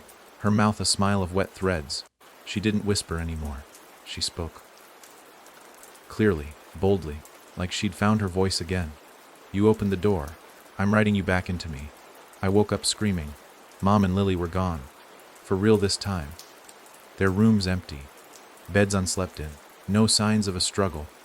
Just quiet. And the smell. That awful smell of wet wood and forgotten things. The house was changing again. Walls shifting. Windows taller. Everything off by a degree. It wasn't the same place anymore. It was becoming. I ran outside. Tried the car. Nothing. I tried the street. It looped. Back to the house. I tried screaming. No one heard. No one came. I stood on the lawn, shaking, until I felt her behind me. Not touching. Just close. Too close. So I did the only thing I could. I went back inside and opened the journal again. The one I'd sworn not to touch. The one she had rewritten. Now filled with pages I hadn't written, sentences I didn't remember forming. But they were in my handwriting, my voice, telling her story, from her perspective. And the last line read, I let Mason go once. I won't make that mistake again. I turned the page. Blank. I touched the pen, hesitated, and began to write. Not her, not Lily, not the house, but me. Only me. Every truth I could remember. Every lie I had believed. Every mistake I had made. And with every word, the walls around me cracked. She screamed. The mirror shattered again. The light bulbs burst, but I didn't stop, because she couldn't survive in my truth. Only in my fear. And for the first time, I wasn't afraid. When I finished, the house collapsed around me. Not with fire, but with forgetting. The floor fell out. The ceiling opened, and I stood in nothing. Just sky, just dark, just me. Alone, until I heard Lily's voice again. Soft, real, close, Mason. I turned. She stood there. No shadows, no strings. Just my sister. Whole, scared, and free. I reached for her, and as our hands touched, the world snapped back. The house gone. The night quiet. The sky pale with dawn. And this time, she was truly gone. No more voices, no more knocks, no more cracks. Just silence. Real silence. And I knew this was the end. For now, some things don't vanish when they die. They linger, not as bodies or bones, but as feeling. A shape you can't see, but that changes the way light bends in a room. A chill that slips down your spine when the rest of the world is warm. That's what the house had become. Not a place anymore. Not wood and stone and whispers. It had dissolved into something wider. Something that moved with us. Something that waited. And we knew, even in the stillness that followed, that we hadn't escaped it, we'd only stepped out of its walls. 3 days passed before I found my voice again. Lily stayed close, no longer drawing, no longer whispering names in her sleep, but quiet in a different way. Not numb, aware. Watching me like she understood more than she could say. Mom moved through the house like a ghost, every step deliberate, as if she were afraid to press too hard against the floor. None of us wanted to say it, but we all felt the same thing. The silence didn't feel like safety anymore. It felt like a pause. I told myself it was over. I told myself that story had ended, burned into ash and memory. But something kept scratching at the edge of my mind. Not a voice. Not a call. Just a thought I couldn't shake. If she's gone, why do I still feel watched? It started with reflections. They changed again. Not broken. Not fogged. Just late. I'd move one way, and the person in the mirror would take a breath longer than me. Blink a second slower. It was like watching someone pretend to be me, wearing my face like a costume. Lily saw it too. Once, while brushing her teeth, she froze and whispered, "That's not me." When I looked into the mirror beside her, her reflection was smiling. She wasn't. We covered the mirrors after that. All of them. Sheets, towels, cardboard. And still at night, I'd hear the soft creak of glass beneath pressure. Like something on the other side was testing the barrier. The smell returned next, brief and bitter. Damp wood, ash, rusted metal. It didn't linger. It moved. Room to room. Never constant. Never explainable. Then came the writing. One morning, I woke up to find a message on my ceiling. Scrawled in something black and flaky. Just 3 words, "Let me back." I didn't scream. I couldn't. I just stared at the message for what felt like hours, trying to convince myself it was sleep paralysis. A dream. A trick of the mind. But deep down, I knew she hadn't vanished. She'd changed forms. She didn't need a house anymore. We were the house now. Our bodies, our memories, our fear. She'd found a way inside, past the walls and the doors and the rituals. The story didn't end when we burned it. It only rewrote itself through us. Mom was the first to say it out loud. She was standing in the kitchen, boiling water, staring into the steam with an expression I'd only seen once before. The night she realized her memories had holes. She didn't turn when I walked in. Just said, calmly, "She's still here." I didn't ask who. I didn't need to. "She's looking for a new way to stay." Mom added, "She knows the rules changed. She knows we changed them. So what now?" I asked. Her hands shook, just slightly. Enough to spill the boiling water over the edge of the pot and hiss against the burner. "She'll keep testing us," she said, "until we say her name again. Until someone writes her back into the world." We stood there, listening to the silence press in like a storm cloud, and then the light bulb above us flickered. Once. Twice. Out, the kitchen dimmed, and from the other room, Lily screamed. I ran. Her door was shut. I threw it open and found her on the floor, clutching her head, rocking back and forth, her eyes wide, her mouth open. No sound coming out. But on the wall behind her, in thick, wet lines, was a message, "You're mine, even without a house." I grabbed her, pulled her into my arms. She sobbed, but her voice was still gone, like something had clawed it out of her throat. And in that moment, I understood what she wanted. She didn't need the hatch anymore. She didn't need the mirror or the stairs or the rot in the walls. She wanted space. She wanted us. The house had been her vessel, but we had become her echo. I stayed awake all night, holding Lily's hand while Mom sat at the foot of the bed, her eyes never blinking, watching the window like it might reach out and grab her. Outside, the wind moved through the trees with a kind of language I couldn't translate. Whispers that sounded like breathing, pauses that felt like waiting. In the morning, the power was out. So was the water. Our phones were dead. We hadn't charged them, but we'd seen the battery percentages drop like water through cracks. As if the house, this new shape she'd taken, was bleeding us dry one memory at a time. It got worse. The reflections stopped matching us entirely. I caught Lily's mirror self laughing in the bathroom while she sobbed silently on her bed. I saw mine standing still in the hallway, facing the wrong direction, unmoving while I passed by. One night, I found Mom staring at herself for hours, her hand pressed to the glass. When I touched her shoulder, she didn't flinch. Just whispered, "She's trying to remind me who I was before her." I pulled her away. That's when I knew we had one last chance, not to destroy her, but to unwrite her fully. No tricks, no fire, no forgetting. Only one thing would work now, a new story, one that erased the original completely. So I wrote.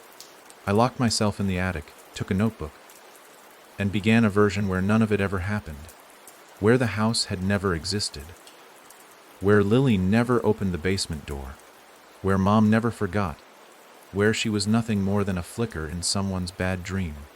And as I wrote, I could feel her panic. The walls pulsed. The lights flickered in fury.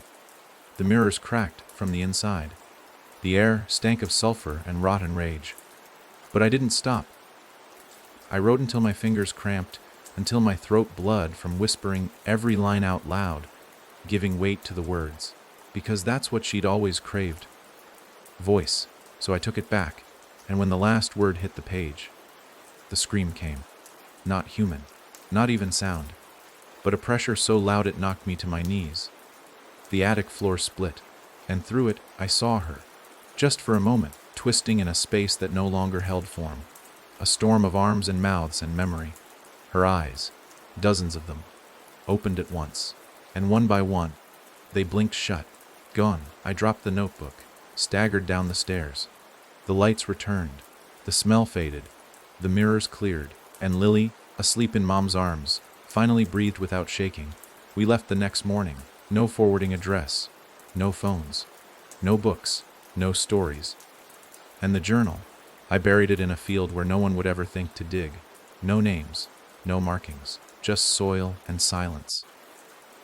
Because I knew the truth now, she's not a person. She's not a ghost. She's a story that believes it's alive. And as long as someone's willing to tell it, she always will be. So I'll be quiet. I'll be careful. I'll keep the words locked in my head. And if you're reading this, burn the page. Forget what you read. Don't let her find you next. It's easy to think silence means safety. That if everything is still, untouched, unchanged, then whatever haunted you is gone. That's what we told ourselves after we left. We didn't talk about the house. We didn't say her name. We didn't say anything about what happened. Not to each other, not even to ourselves. If a memory clawed its way to the surface, we pushed it down so fast it vanished like smoke. Because silence had become our shield. But I've learned something since then. Silence is not safety. Silence is soil. And if you leave the wrong things buried in it too long, they grow. We'd been living in the cabin for nearly 4 months. Off-grid, no mirrors, no phones, nothing with a screen. Lily was homeschooled. Mom cooked with firewood and rainwater. We read old paperbacks by candlelight and tracked the sun like it was our only clock. We let ourselves believe this was healing, that the further we got from the world, the further we got from her. But deep down, I could feel it a pulse, just beneath the surface of the earth, slow and patient, like something asleep but dreaming, and lately it had started to stir. It began with the humming, low at first, faint, only at night. I thought it was in my head. I'd lie in bed listening to the wind, the owls, the creaking of the logs in the walls. But then I'd hear it, that steady, too, consistent vibration, not mechanical, not natural. Like breath passed through water and wires at the same time. It never came from the same place twice. Some nights it was under the floorboards. Others, inside the walls. Once, I swear it came from the pillow beneath my head. I sat up so fast, I nearly knocked over the candle on my nightstand. I stopped sleeping after that. Lily started drawing again. Not every day, just once a week. Always in secret. I'd find the pictures stuffed into the bottom of drawers or slipped under the mattress. At first, they were harmless. Trees, stars, a river we hadn't seen since last season, but then they changed. Small details at first. A door where there wasn't one. A black shape in the background of a clearing. A smile drawn too wide on a face that wasn't hers. Eventually, it escalated. Pages filled with black spirals, words scrawled backwards. Eyes. So many eyes. Some with lashes, some with none, some weeping, some opened too wide. And the same phrase again and again, she's waiting for the quiet to open again. I asked Lily what it meant. She said she didn't remember writing it, but she looked afraid when she said that. Terrified, like something inside her did remember. And it was listening. Mom noticed it too. She didn't say much, but I caught her wiping down the windows every morning, like she was looking for fingerprints. Once I found her outside, in the dark, burning a bundle of dried herbs she wouldn't name. She muttered something under her breath the entire time, words I couldn't understand, not English, not familiar. Just sounds that scratched at my ears like nails on old wood. I stopped her. She stared at me, her eyes glassy. I can hear her in the trees, she whispered. She's trying to shape something again. I wanted to ask how she knew, but I already understood. We weren't being hunted, we were being rewritten. The story had never ended, it had only paused. And now, somewhere out there in the shadows of the world, she was looking for a new form, a new house, a new page. The next day, I found one of Lily's drawings pinned to the underside of the table with a nail. It was a forest. Ours. But in the center, something impossible, a staircase descending into the earth. There was no structure around it. No building. Just a staircase, carved from bone, white stone, sinking down into blackness. And in the corners of the image, words scratched into the bark of the trees. You can't build walls high enough to keep her out. I burned the drawing, tore it from the table, threw it into the fire, and watched the ink turn to smoke. Lily didn't stop me. She just whispered. She already built the walls inside us. That night, I dreamed of the staircase, and I walked it, not because I wanted to, but because something behind me was pushing, not with hands, with need. The stairs were endless, the air thick with a smell I couldn't name, like wet cloth and rusted iron.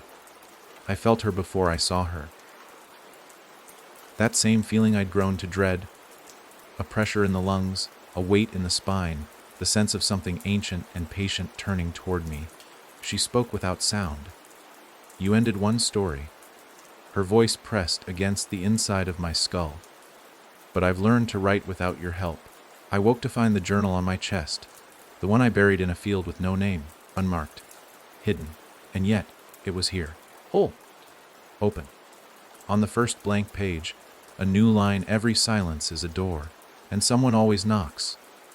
I burned it again, this time in the middle of the yard, poured kerosene over it, watched the flames turn bright and wild, and when the fire finally died, I crushed the ashes under my boot. But the next morning it was back, on the kitchen table, open to a new page. She only needs one of you to listen. That day, Lily vanished. I didn't hear her leave. There were no signs of struggle, just her boots gone, her coat missing, a single drawing left on her pillow, a spiral, hand drawn in trembling strokes, and in the center, a staircase. Not drawn this time, photographed. That's when I knew. She wasn't just finding ways back, she was spreading, jumping from our pages into others, pulling from silence, rewriting anyone who tried to forget her. I took Mom by the hand, packed what little we had, left the cabin behind without locking the door. It didn't matter anymore. Doors don't stop what lives in the quiet. We walk now, town to town. No mirrors, no names, only motion. Because motion keeps stories from settling. Because we've learned the truth, she doesn't need a house to live in. She lives in the space between footsteps, in the pause before someone speaks, in the moment just before someone says, "Do you remember that story?" That's where she waits, that's where she builds, and she's always listening. Even now, even here. So if you're reading this, stop, close the page, say nothing, leave the silence alone, because the longer you stay in it, the closer she gets. It was a town with no name that gave us our next warning. A place so small it didn't appear on maps, marked only by a rusted sign that read "Welcome Home," though no one remembered who put it there or why. The buildings leaned like they'd grown tired of standing. Doors were left open but unwelcoming. Curtains twitched even when there was no breeze. We stopped only for supplies. One night, no more. That was the plan. keep moving, never linger. But stories, real ones, have a way of pulling you off course. They write detours in the margins. They pull you in. And that's exactly what this town did. We checked into a motel at the edge of the woods, the kind that smelled of dust and forgotten time. No reception, no working phone. The manager wore a smile that never touched his eyes and spoke like every word had to be dug up from memory. When I asked if he had a map of the town, he just stared at me and said, "She doesn't like when people draw lines around her." I should have left right then, but it was late. The rain had started, and Mom was tired, so we stayed. Lily hadn't spoken in days, not since the drawing, not since the spiral. She walked beside us, but not with us, like her mind moved through a place deeper and darker than any road we were on. I'd catch her humming sometimes, soft and broken, as if the tune wasn't hers, but someone else's being played through her. She didn't sleep anymore. I didn't either, because at night, I heard the pages turning again, pages I never wrote, pages that wrote themselves. The journal was gone, or so I thought. But each morning, wherever we stopped, a page would appear, tucked under a pillow, slid under a door, folded neatly inside a coat pocket, and on each page a sentence, a fragment, a warning. Don't look behind you. She lives where memories rot. Every word you write is a door. I stopped reading them. It didn't help. They kept coming. On the second night in the motel, Lily disappeared. Not from the building. From herself. She sat in the corner of the room. Legs pulled to her chest, eyes wide but blank. When I spoke to her, she didn't blink. When Mom shook her, she whispered something under her breath. Not English, not human. Just sound, low and rhythmic, and familiar. I'd heard it once before, on the final night inside the house. The language of her. I lifted Lily gently and laid her on the bed, covering her with the old quilt the motel had provided. It smelled like mildew and old breath. She didn't move, not when I touched her, not when I called her name. But when I turned off the light, she smiled. A small, broken smile. The kind that says I see something you don't. I didn't sleep. I waited for the knock. It came at 3:07 a.m. Later than before. I don't know why that made it worse, but it did. It wasn't on the door this time. It came from beneath the bed. And with it, a voice, not hers, not Lily's, not mine, but one I knew, low, patient, amused. "You're still writing, Mason, even when you pretend you're not." I froze. My hand had been moving, pen gripped tight, paper half filled with words I didn't remember thinking. I looked down. The page read, "She finds you in the spaces between decisions." I tore it up, burned it in the sink. The fire turned blue. The smoke smelled like cedar and skin. I told Mom we had to go. Right then, that night. But when we opened the door, the hallway outside wasn't the same. It stretched, longer than it should have been. Too many doors, too few lights. And far down the corridor, at the very edge of visibility, a figure waited still, silent, head tilted just slightly, a shadow, but heavier, more intentional. We backed inside, slammed the door. No sound followed. She didn't have to chase us. She knew where we were going, because we'd brought her here. With us? The next morning, the motel was empty. No manager, no guests, just keys hanging from every door, and one message scrawled on the lobby wall: "She's already telling your story." We ran, on foot, no car, no map, just the woods. Lily didn't question it. She followed, eyes on the path, humming that tune beneath her breath like it gave her strength. We walked until our legs gave out, until the trees thinned, until we found another road, empty, dusty, forgotten, and there, sitting on the edge of the asphalt, was a single piece of paper. Folded, waiting. I didn't want to touch it, didn't want to know. But I did, because some part of me still believed knowledge meant control. I opened it. 7 words. "You are inside the story now, Mason." I dropped it. It vanished before it hit the ground. We found shelter in an abandoned farmhouse miles down the road. No power, no water, no reflections. We thought we were safe again. But the house was already familiar, not by sight, by feeling. It breathed the same way, groaned the same way. And when we stepped inside, the air whispered in a language I didn't speak, but understood. She was here, not in body, not even in shadow, but in structure. She'd learned to live inside the idea of places, every room built with memory, every window framed in fear, every door carved from stories people left behind. And we were just pieces now, characters, spoken aloud by something older than time and more patient than death. Lily sat in the corner, rocked, whispered, and then finally spoke. "She's building the last chapter now," she said. I asked what that meant. "She wants to close the story," Lily said. "But it needs an ending, one she chooses. And what if we don't let her finish it?" Lily blinked. "You already did." I looked at my hands. They were covered in ink, black, thick, still wet, and on my forearms, written in shaky lines, "The final chapter begins with forgetting." Mom stood behind me, tears in her eyes. "Do you know who I am?" she asked. The words hurt, because I didn't, not fully. Her face was slipping, familiar but fuzzy, like a name you can't place.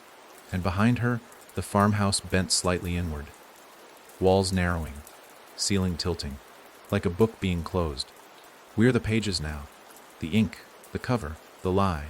She's writing us in reverse, not ending the story, but starting it from the inside out. And the only way to stop her, I have to write the ending before she does. But this time, not in fear. In truth, because truth doesn't feed her. It erases her. She's not just a story. She's the silence between stories. And I'm about to fill that silence with the one thing she can't consume.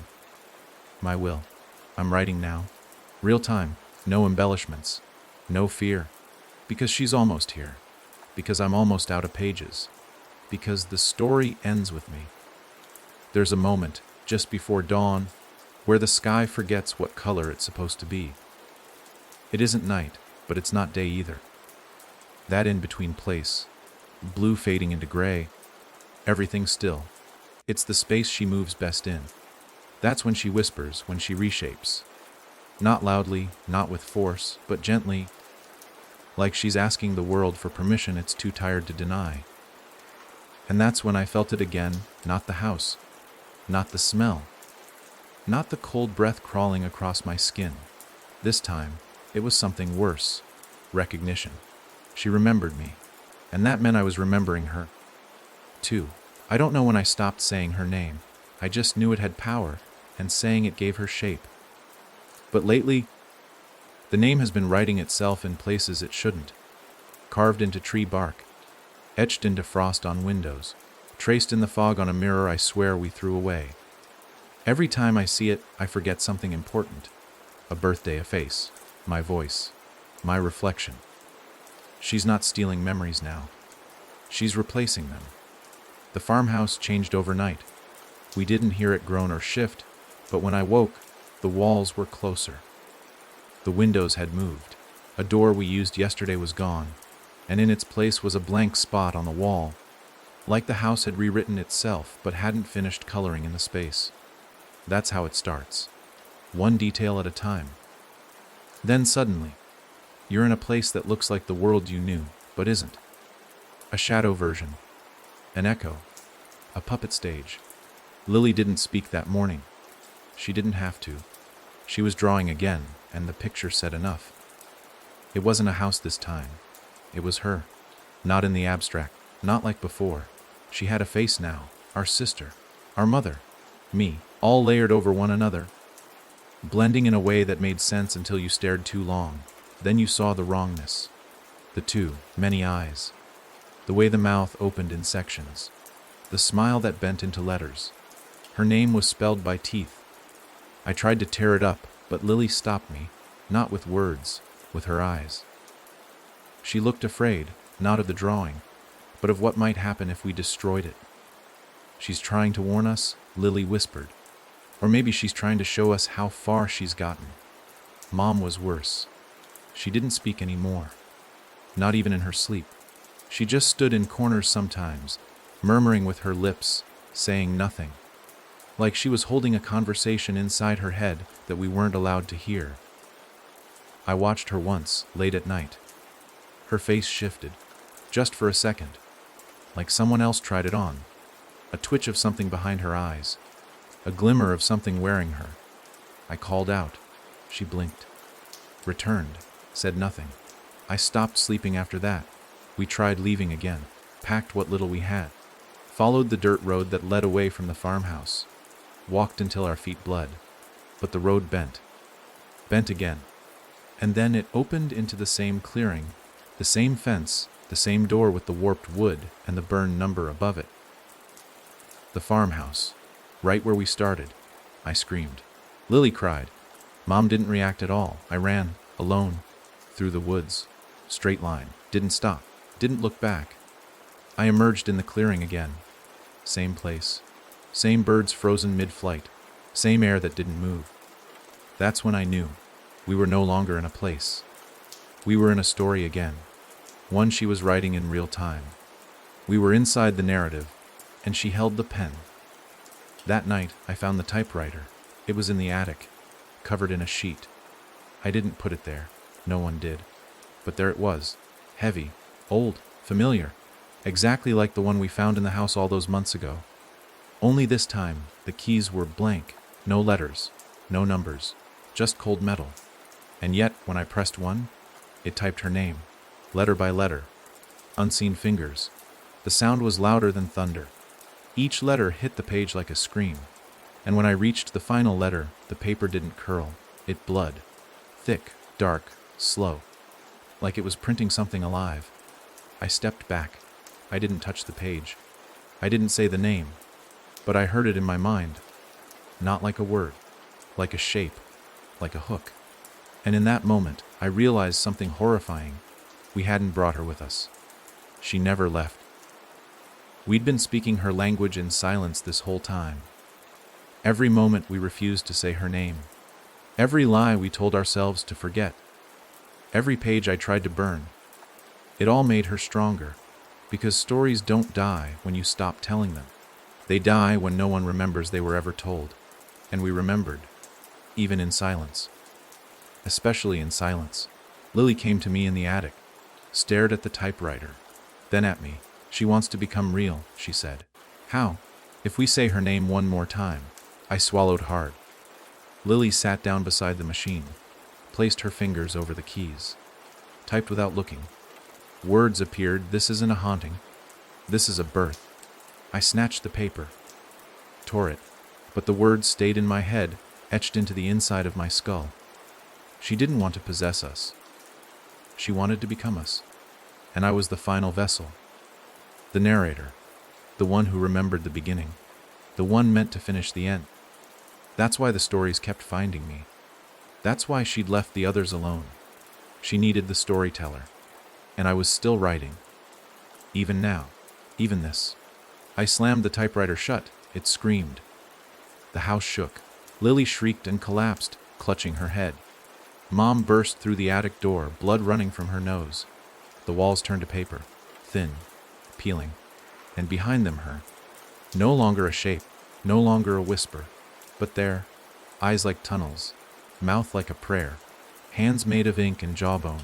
She stepped forward, and I heard her name again, not with my ears, with my bones, spoken from the inside out. And just before she reached me, I yelled the one word she couldn't touch and the attic exploded in white. The typewriter vanished. The house broke apart, and I fell. Down through memory, down through fire, down through silence. When I opened my eyes, I was in the woods, alone. No farmhouse, no Lily, no Mom, no name in my head, just a notebook. And a single line written on the first page, the end is only real when no one remembers how it began. I turned the page. Blank. No name, no story. Not yet. But I feel her still, not loud, not near, but close enough, waiting, and I know the truth now. She doesn't need a name to exist. She only needs a reader. The world felt different after the house vanished. Not safer, just emptier. Like someone had removed a layer of reality and forgotten to replace it. The trees still whispered, but now they whispered nothing at all. The wind moved, but it didn't touch. And even the sky above felt thinner, like a mask stretched too tight over a face that didn't belong. I walked without knowing where I was headed. My feet moved out of habit, not intention. Every direction felt wrong, but standing still felt worse. Because I knew what would happen if I waited too long, she would fill the silence. There were no roads, just narrow trails that braided through the forest like veins, all leading somewhere they weren't supposed to. I chose one at random. Maybe it chose me. It didn't matter. The further I went, the more I realized time had warped again. The sun hovered in one spot, unwilling to rise or fall. The birds didn't sing. Shadows didn't stretch, and behind me, the footprints I left in the soil slowly filled themselves in, like the world was trying to forget I was ever here. By the time I saw the cabin, I already knew it wasn't real. Not in the way a place is real. It had edges, sure. Wood, windows, a chimney that curled smoke into the stale sky. But there was something off, like it had been drawn from memory instead of built. I stepped onto the porch, and the wood didn't creak. I opened the door, and the hinges didn't groan. Inside it was warm, lit by lamps I hadn't turned on. Smelled like the cinnamon Mom used to burn when we were kids. And on the table by the fireplace was the notebook. The same one I'd found in the woods. Blank before. Not anymore. Its pages were full now, written in my handwriting, line after line, paragraph after paragraph. I flipped through it, hands shaking. It was everything. From the first knock at the door to the staircase, the mirror, the house, the fire. Even the things I hadn't said out loud. It was all there. Every word, every thought, even the ones I never meant to share. She'd been writing through me the whole time. And then I reached the last page.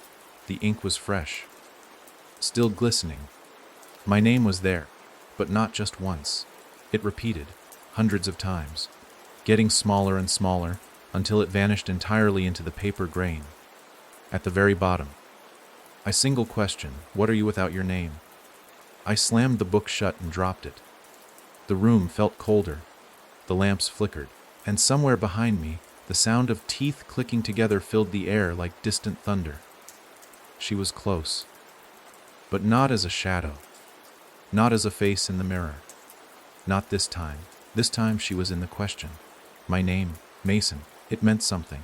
It was an anchor, a thread to who I was, what I'd survived. Every time I remembered it, she lost a little ground. Every time I spoke it, the world became real again. But she wanted it gone, wanted me to doubt it, to let go of it. Because once I did, she could finish the story herself. That night, I didn't sleep. I sat by the fire, notebook in my lap, staring at the flames, trying to remember, not just my name, why it mattered. I thought about Lily, about Mom, about the house before it rotted, before it turned. I thought about the sound of my own voice, something I hadn't heard in days, and I said it, out loud. My name is Mason. The room shook, the lamps exploded, the fire turned black, and her voice whispered from the floorboards, but for how long? I ran. The cabin collapsed behind me in silence. No crash, no echo, just gone, like it was never meant to exist past that moment. And I understood then she wasn't chasing me.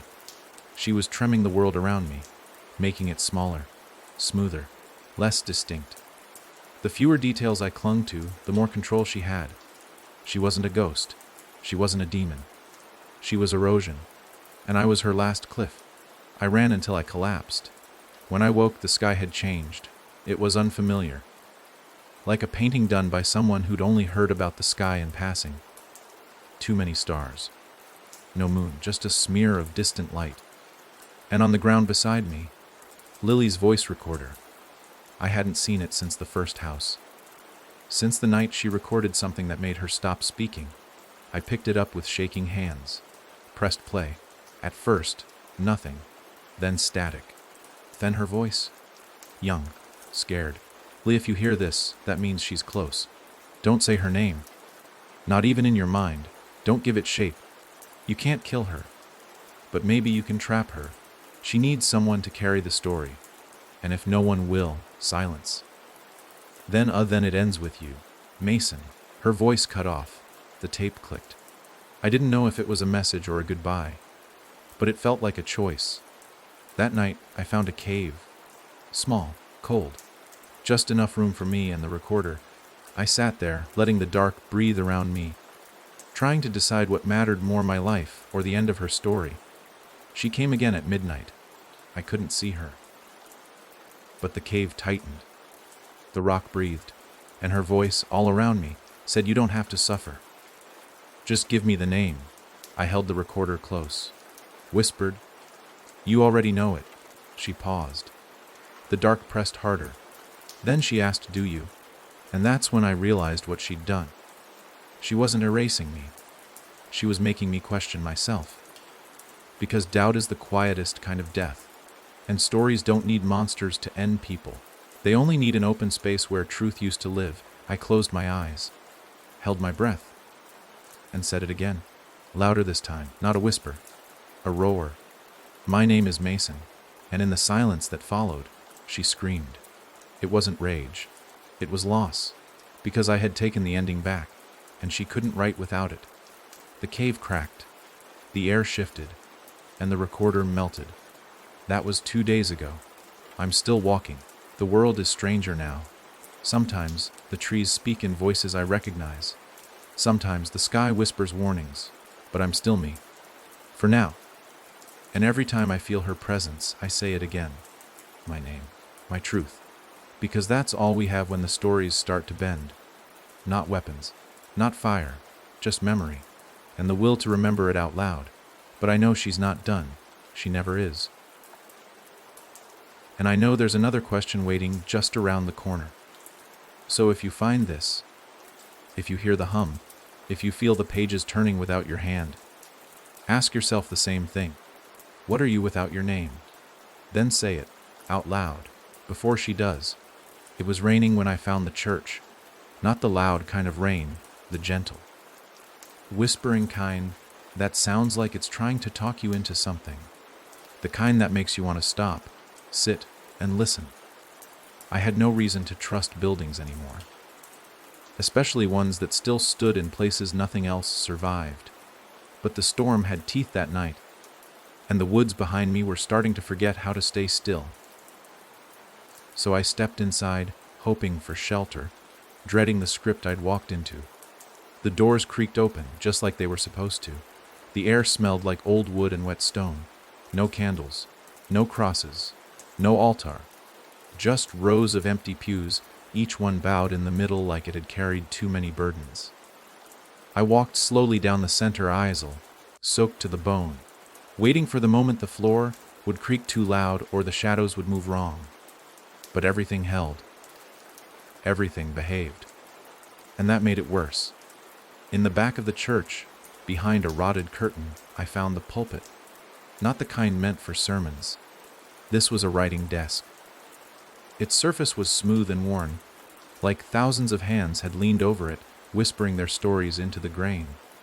On top was a book, not leather, bound, not ancient, just a notebook, cheap, college-ruled, the kind you could buy anywhere. But it felt heavy. Alive, I opened it. The first page was blank, so was the second, and the third. But when I reached the seventh, the ink began, and it spoke, not with sound, with feeling. Each word buzzed beneath my skin like static, forming thoughts I hadn't agreed to think. She's not in the pages anymore. She's in the pen. I dropped the notebook and stumbled back. My hand ached. When I looked down, my fingers were stained black, as if I'd been writing without realizing it. The ink was moving, creeping up my wrist in small, shaking veins. I tried to rub it off. It sank deeper. That's when I heard her voice. Soft, crooked, like a lullaby translated too many times. "Why do you run from the thing that made you?" I spun around. No one there, but the rain had stopped. The silence wasn't comforting. It was strategic. A net thrown around my mind. Her voice came again, this time from the ceiling, this time from inside my own breath. "You gave me a story, Mason. Now let me give you one." My legs locked. My spine tensed. I couldn't blink, couldn't breathe. but I could see visions, glimpses, a world rewritten in her image. Lily, sitting in the dark, her eyes entirely ink. Mom, wandering a place that wasn't a house, but remembered being one. Me, older, hollow, speaking aloud words I didn't choose. A preacher of her gospel. A vessel not of blood, but of script. She wanted to finish the story, and she wanted me to say it out loud. That's what the church was. Not sanctuary stage. The pews weren't for comfort. They were an audience. Waiting. I ran, shoved the doors open, and plunged back into the storm, which had returned with violent glee. Trees twisted overhead. The sky blinked. And the ground beneath me felt paper, thin, like it would tear if I moved too fast. But I kept going, because I knew what she was trying to do. She wasn't chasing anymore. She was tempting, because terror makes you flee, but recognition makes you surrender. And somewhere deep down, I still remembered her voice from that first night, the way she said my name like it belonged to her. The next morning, I woke in a field. The rain had washed away most of the ink on my hand. Most, but not all. A single word remained, written in tight, jagged cursive. Rewrite. I didn't know what it meant, not then. But I would soon, because the book found me again. Not the one from the church, another one. Older. One I remembered from the house. The one with blank pages and a spine that bent the wrong way. It lay beside me like it had been there all night. Waiting, I opened it. The pages were no longer blank. They were filled with words I'd never written but somehow knew. Conversations I hadn't had yet, places I hadn't been. A version of me that didn't end the story, but embraced it. In one scene, I was laughing with Lily beside a lake that didn't exist. In another, I was calling Mom's name. But my voice echoed like it belonged to someone else. And in the final entry, she was speaking through me, telling a story about a boy who refused to forget, a boy who gave her form by trying to resist her. The last line was underlined. You are the pen, Mason, and pens don't choose. I closed the book, tossed it into the fire I made that night, but it didn't burn. The flames went cold. The paper smoked without vanishing, and from the fire came her voice again. Write with me, I screamed, but not out of fear, out of defiance. I pulled out the last clean page I owned, one scrap hidden inside my coat, and I wrote 3 words. My story ends. The moment the ink dried, the fire roared. The book howled, and the wind died. She didn't vanish, but she reeled back, not defeated, just startled, because for the first time, I'd chosen silence not as surrender, but as punctuation. Not her silence, mine.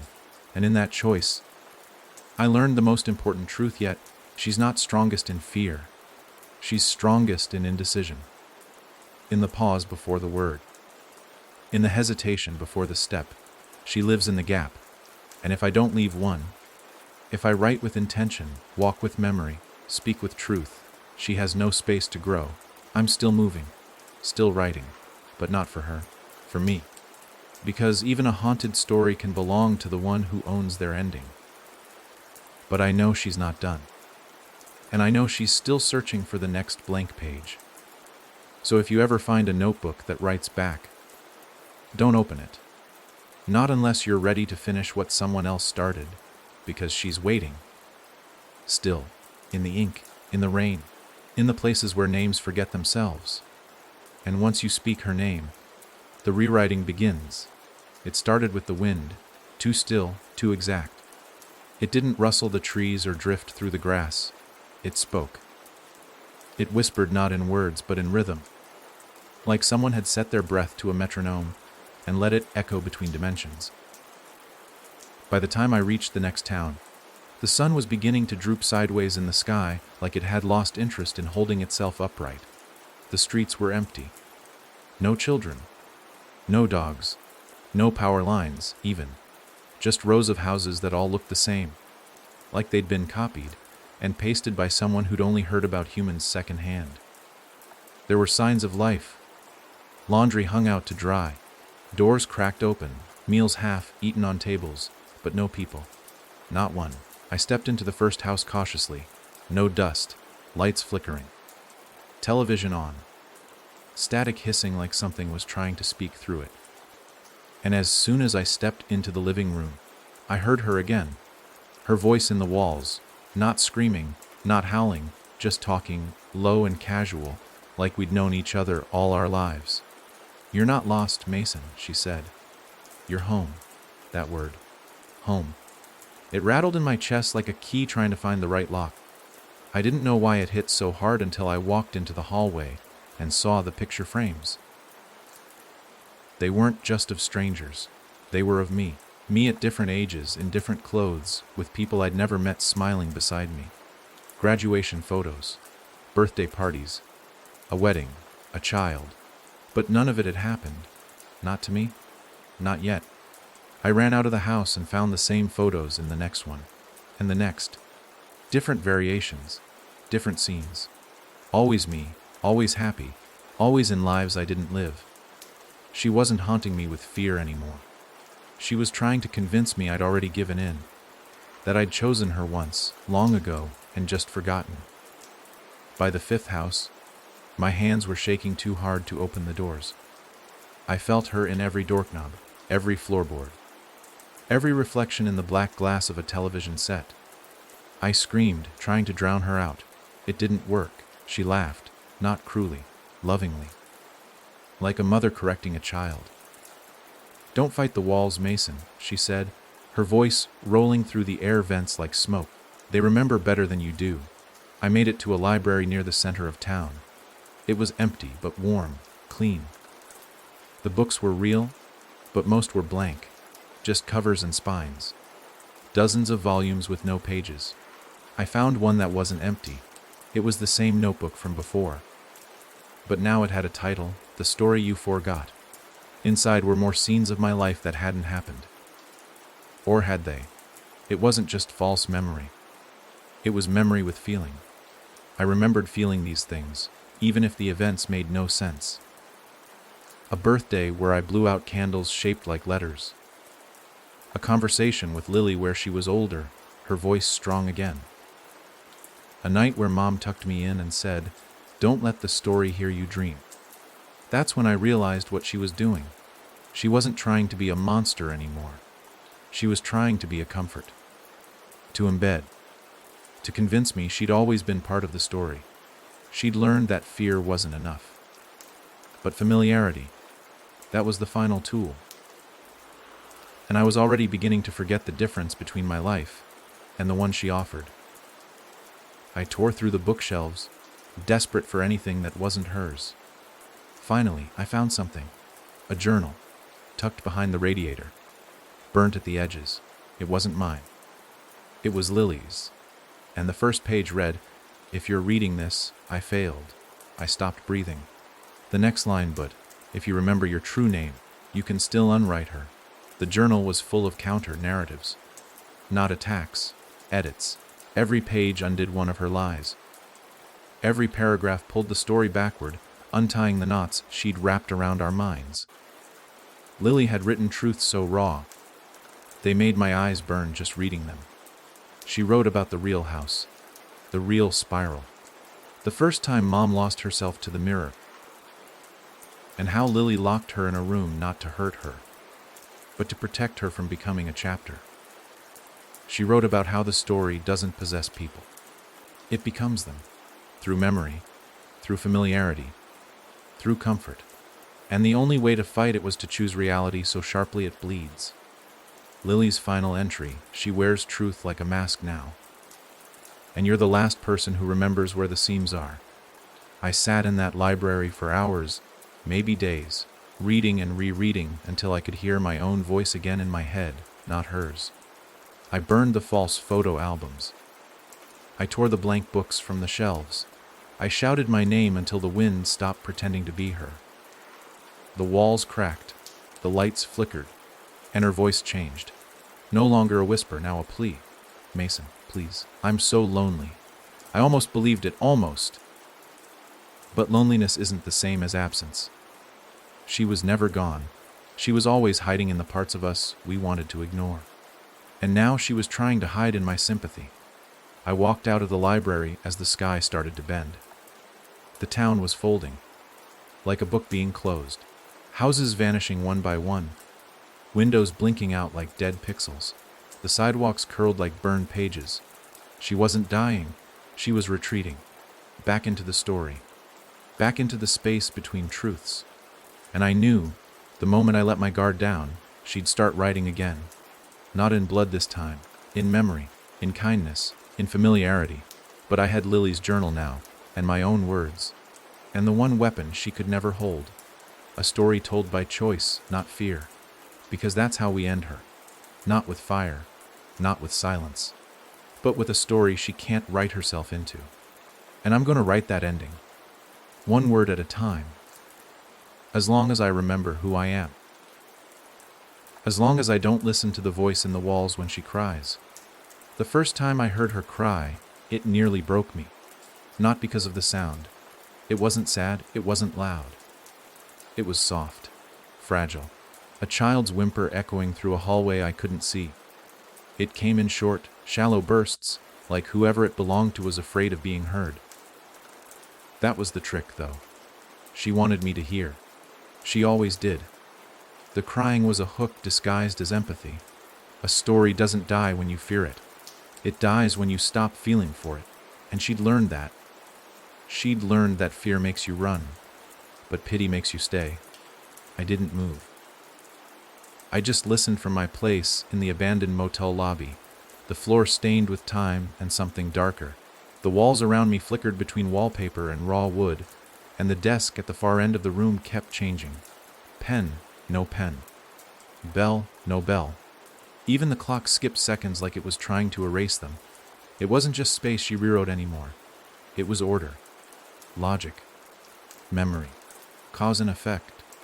All of it bending toward her voice. I opened Lily's journal again. My fingers shook, not from the cold, but from the pressure, the relentless push of her presence trying to convince me she was worth saving. That her pain was mine. That if I just let go, just said the words, she'd stop suffering. But the truth was in the journal's spine. The last lines Lily wrote were carved deep, like she'd pressed the pen through the paper. She cries because she remembers who she was. Don't let her use it. There it was again. The crying. A little closer. Wet breaths. Stuttered gasps. I closed my eyes, clenched my fists, repeated my name until it didn't sound like language anymore. Then, silence. A breath before impact. And then, her voice, speaking from inside the floorboards. Mason, please. Just one more word, one more line. I looked around the room.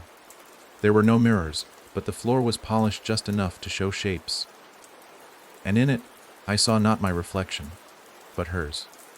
Not the face I feared, not the ink-drenched thing from the staircase, but her, from before, the girl we'd tried to help, the one with no name, the one we found in the first story. She looked at me, eyes wide with something raw. I didn't mean to become this, she said. And for a heartbeat, I believed her. Until her eyes changed, not visibly, but the weight behind them shifted, and I saw it not sorrow. Hunger. She didn't want forgiveness. She wanted a place. In me. In my memory. In the next sentence I would write, I stood, tore the journal in half, not out of rage, but to divide her path. She couldn't follow every version. Not if I kept choosing which one mattered.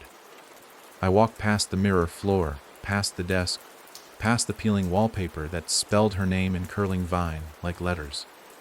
Outside, the air cracked like glass. This town wasn't real either. Just another fiction she'd lured me into. Another scene she'd hoped I'd accept. And here's the most terrifying part: if I had stayed another night, I might have. Because she doesn't force you. She convinces you.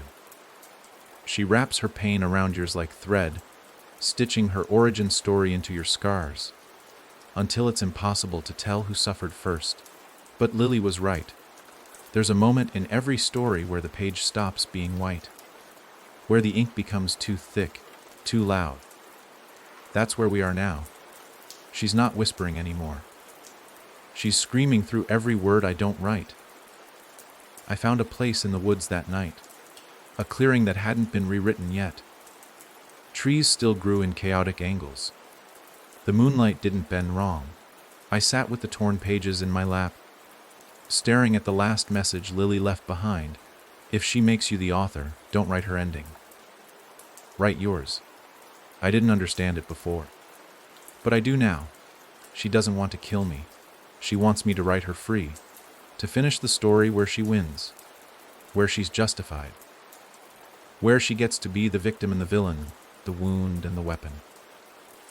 Because if I give her that, the story becomes truth, and she becomes real. So here it is, my refusal, carved not in ink, but in memory. I won't write her redemption. I won't finish her arc. I won't publish her pain as gospel. Instead, I will write what's left of me, even if it's just fragments, even if I forget half of it by morning, because the only story worth telling now is one where she doesn't win, not with screams, not with silence, and definitely not with sympathy. She'll come for me again, in dreams, in mirrors, in stories left half told, but she won't find space, not anymore, because my pen doesn't belong to her. It never did. And if you're reading this, if you found these pages in some place that feels a little too quiet, a little too familiar, remember the ones who cry the softest are sometimes the ones writing your name into their ending. So close the book, say your name, and walk away before she learns how to say it louder than you. The road was gone again. Not destroyed, not blocked, just gone. The trees pressed in from all sides, gnarled and leaning, like they'd overheard something awful and couldn't unhear it. The sky above them was bruised and tired, like it had been stretched too thin trying to hold back whatever was clawing behind the clouds. I didn't remember when I stopped following a direction. Maybe there hadn't been one to begin with. That's the thing about her stories. They don't begin. They just pick up in the middle, where it's already too late to turn back and too strange to know what forward means. I still had the last piece of Lily's journal in my jacket pocket. Just one page, folded so many times it had gone soft at the edges. I didn't need to read it anymore. I knew it by heart. The words had burned into me long before I saw them. Don't forget your name, even when she offers you a better one. I didn't understand what that meant. A better name. Until I reached the field. It came without warning. One step I was between trees, the next I was ankle, deep in yellow grass that swayed even though there was no wind. In the center stood a house. Not the farmhouse, not the motel, something new. Something off, built from materials I couldn't name. Walls that shimmered slightly, like paper soaking up something invisible. Roof tiles that reflected no light.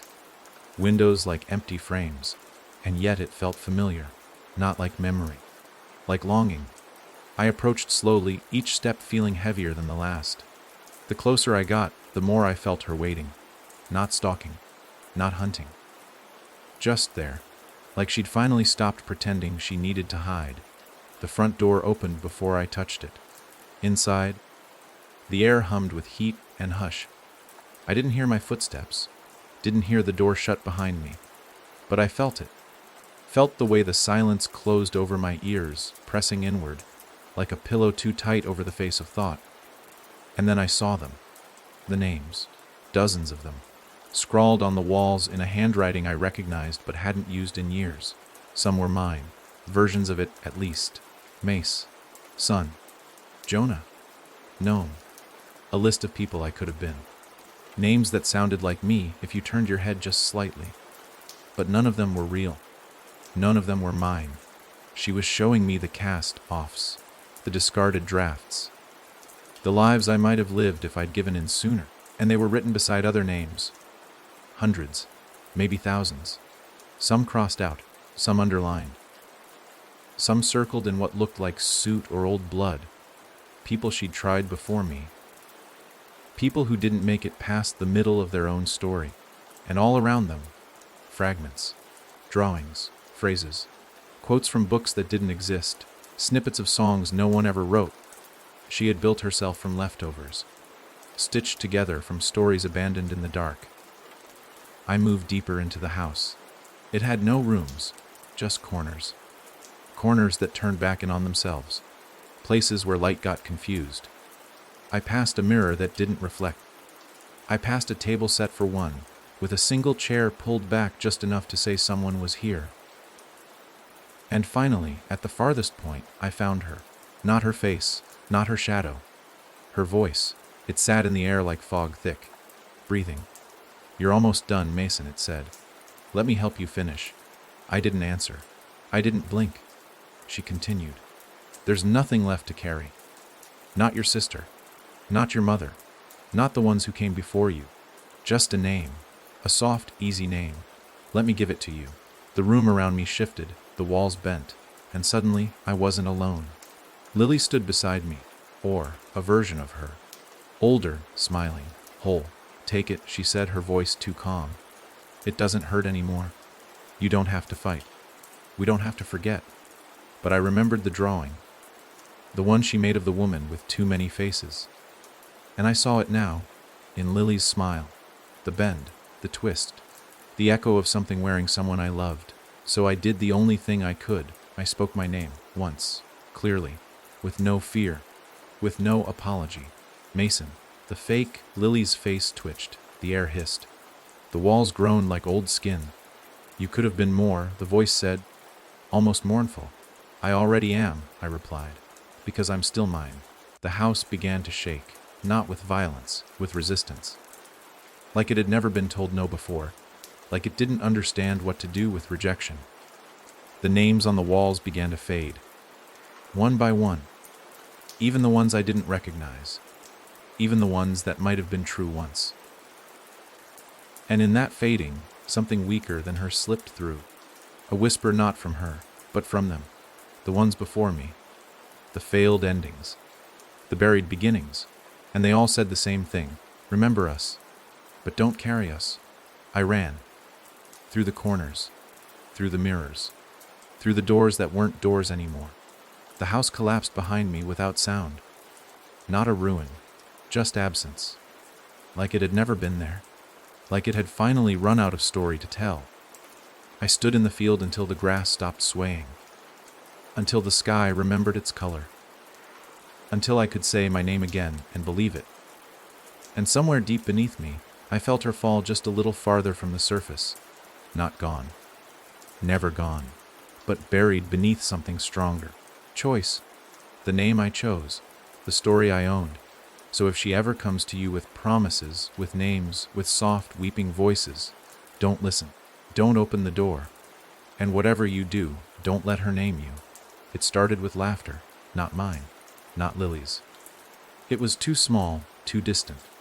High, pitched, and sharp around the edges, like it didn't belong in the air. Children's laughter, but not joyful, not playful. It had intent. It echoed through the trees like a nursery rhyme, missing half its melody, drifting just ahead of my footsteps, pulling me into a clearing I hadn't meant to find. The trees had thinned again, just enough to reveal a crooked fence, barely taller than my waist, enclosing a wide circle of flat, dead grass. No leaves, no bugs, just silence, carved into a shape. Inside the fence stood a schoolhouse, at least, something trying to be one. It leaned left, its roof sunken like it had grown weary of holding itself up. Windows gaped without glass. A bell hung overhead, unmoving, though I could hear the sound of it ringing. Not through my ears, but inside my jaw, vibrating like a warning I couldn't place. As I stepped closer, I saw them. Dozens of little chairs lined up in uneven rows, each facing a blackboard that had long since turned gray with age, and sitting in the chairs, figures. Small ones, children. But they weren't real, not flesh and blood. These were paper, not paper dolls. Paper people, each one cut from a single sheet, folded into a crude body with pencil lines for eyes and mouths. But they didn't sit still, they turned. Slowly. Together. Stiff heads swiveling as if powered by something just below the surface of the floor. Every one of them stared at me with their little drawn faces. And behind those graphite eyes I saw recognition. One of them looked like me, a child version. The slope of the nose, the jaw, the two long arms. I hadn't remembered myself looking like that, but she had. She remembered everything.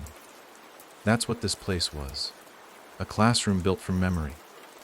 From every version of us she'd tried to teach how to forget. A cold draft slipped under the door as I crossed the threshold. The bell finally rang, one short, metallic clang, and the paper children shivered in their seats. Then one stood. Its legs creaked as it walked down the aisle toward me, joints folding and straightening like origami. When it reached me, it looked up. The drawn mouth didn't move, but its voice didn't need lips. It spoke through the fibers of the room. "She's almost finished with you." I didn't reply. It tilted its head. "Would you like to see what you become?" I turned my back and started to leave. That was when all the chairs scraped back at once. The noise tore through the quiet like claws through silk. Dozens of paper children stood. Dozens of little voices began to hum. A single tune. I recognized it. It was the song Mom used to hum when she tucked us in. The one that didn't have words. The one that only belonged to us. But it was wrong. Too slow. Too hollow.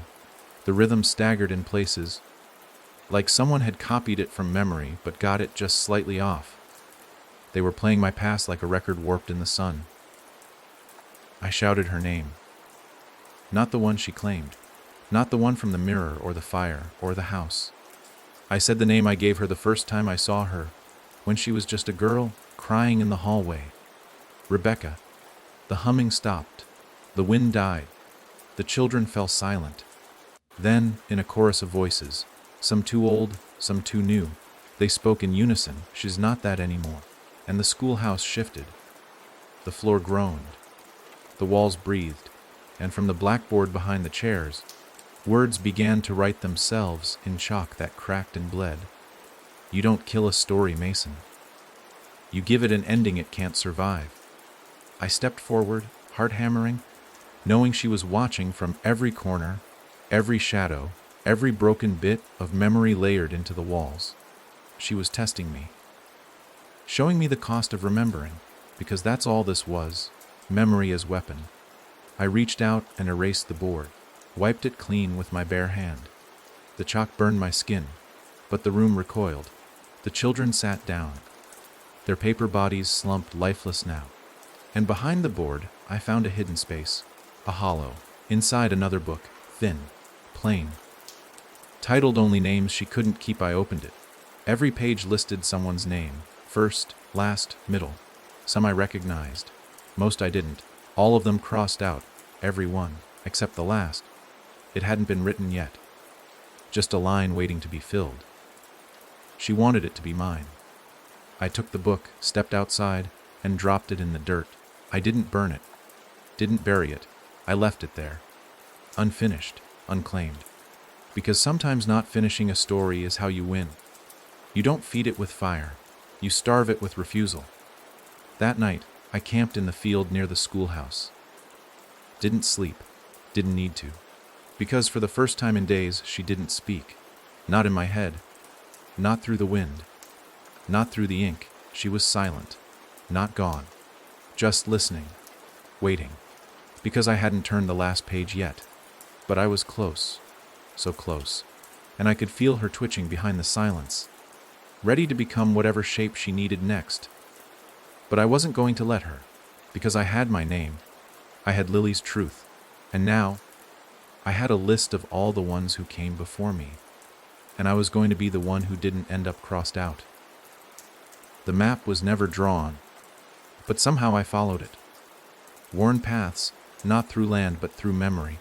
Footsteps I didn't remember taking. Images that pulsed behind my eyes like bruises. The trees thinned, the air grew heavy, and the ground sloped downward toward the lake. I knew it before I saw it. I could feel it humming beneath the earth, the way a nightmare lives in the skin long after you wake up. The lake had no name, not on paper. But she called it the deep place, and when she whispered those words, it always felt like a promise, one she never intended to keep. I stood at the edge as the morning collapsed into gray. The water didn't ripple. It didn't reflect. It just sat, thick and black, like it wasn't made of liquid at all, but ink stretched so thin it forgot how to breathe. I remembered something Lily once told me before she stopped speaking entirely. The lake doesn't drown you, Mason. It reads you. I hadn't understood it then. I did now. There was a dock, rotted but intact, reaching out like a finger too long for the hand it belonged to. At the end of it a trapdoor, old, bolted, scarred by time and memory. But it wasn't locked. Nothing she built was ever locked. That wasn't her style. She didn't cage people in. She left doors open, because she knew curiosity was a tighter grip than chains. I knelt and opened it. No stairs, just a ladder descending into darkness. Beneath the water, beneath the world, and yet not wet, not flooded. As if the rules stopped applying once you crossed the threshold. I climbed down, each rung colder than the last, until the lake swallowed the sky above me, and all that remained was silence and the creak of the old metal. At the bottom, the tunnel opened into a room. The house was waiting, not a house like before, no shifting halls or breathing walls. This one was perfect, still, intact. It looked like the one we grew up in, only better. Cleaner, whole. Mom's favorite mug sat untouched on the counter. Lily's books were stacked neatly by the window. The smell of cinnamon bread lingered in the air. And on the table, beneath a soft yellow lamp, was a stack of drawings, dozens of them, all of me. Different ages, different moods, some laughing, some crying. Each one signed with a name I never gave her. Yours, that's how she wanted it to feel. Not haunted, not hostile, belonging. I moved slowly through the house, past shadows that didn't move, through air that held no dust. Everything here was designed not to scare, but to soothe, to make me forget what was real. And for a moment, I almost did. I almost sat down. Almost opened the book waiting on the coffee table. Almost said her name out loud, just to see what she'd offer this time. But then I heard it, a voice, low, strained, from behind the basement door. I opened it. Stairs led down into the pitch black. I followed, not because I was brave, because it was always her second offer that showed the truth. The basement didn't smell like the rest of the house. It smelled like rot. Old earth, rust, and behind the furnace, in a corner that wasn't supposed to be there, I found her. Lily, not whole, not present, but trapped, not in chains. In ink. It clung to her skin, her face, like oil made of memory. Her eyes were open, but her gaze didn't meet mine. She was frozen, held in a story that hadn't been written fully yet. I knelt beside her, touched her hand. It was cold, but not lifeless. There was a pulse, a flicker. And then the walls began to talk. Not loudly, not angrily, softly, like paper being turned slowly. You're not supposed to find her here.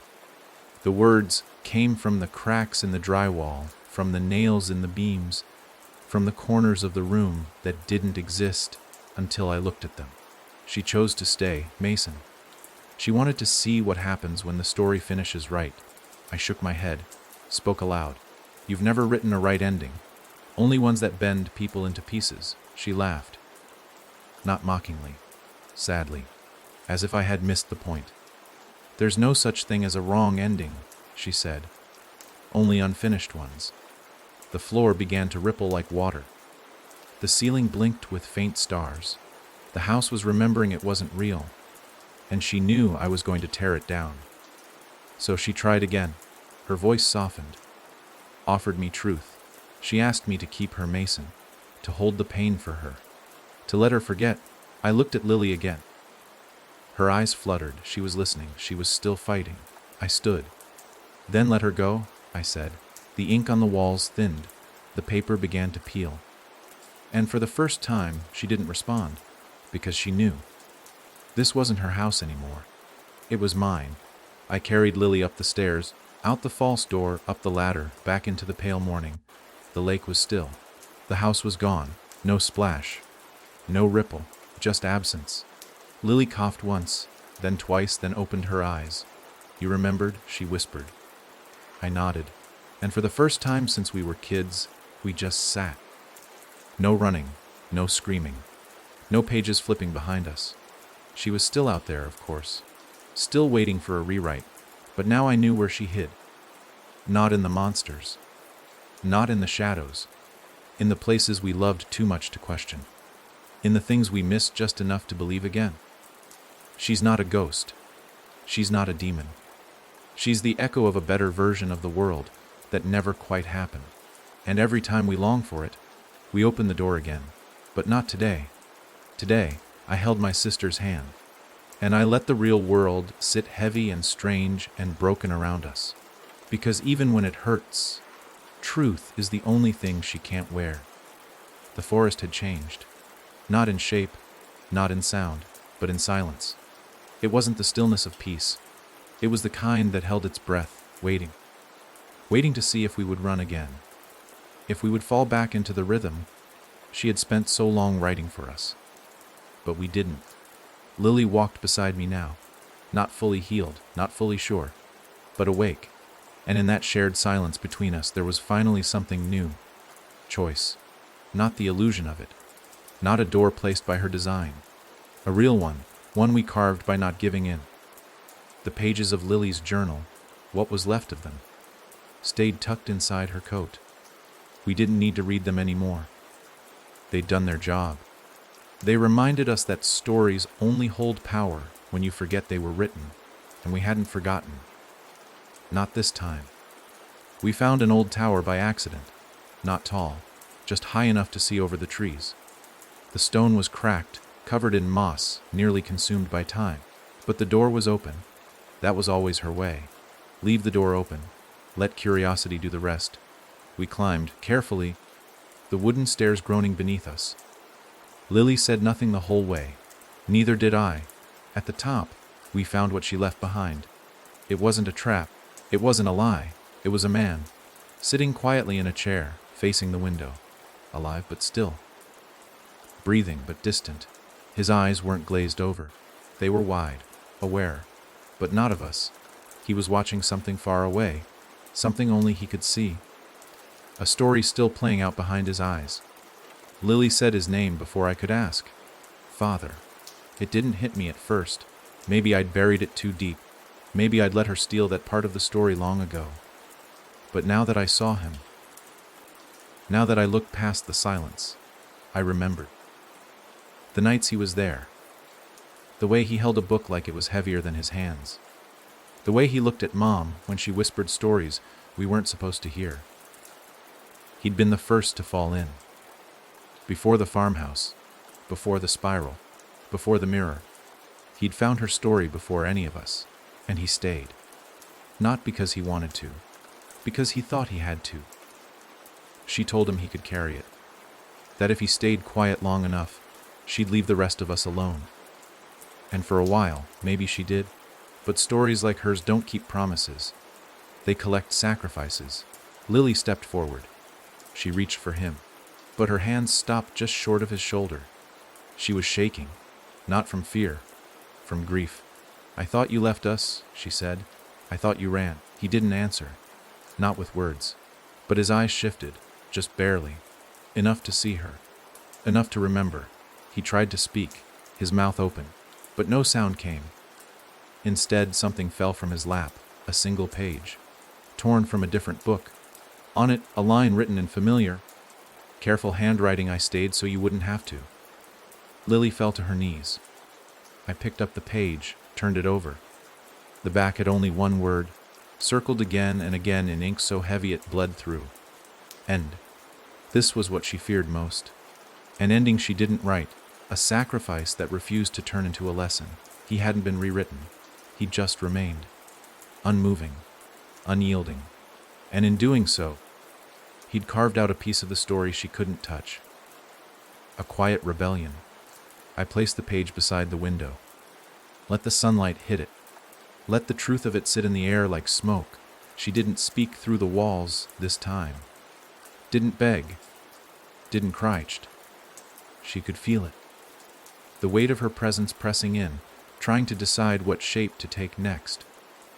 But nothing came. Because this wasn't her moment anymore. It was ours. We sat with him until the sun set.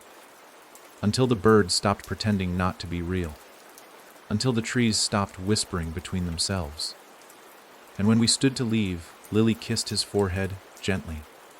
"I'm sorry," she said, and I knew she wasn't just talking to him. We descended the tower in silence.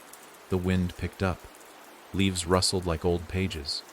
And somewhere, deep in the folds of the world, I felt her retreat, not defeated, but stalled, because a story can survive fire, can survive fear, but it can't survive forgetting. And we were starting to forget the parts she wrote.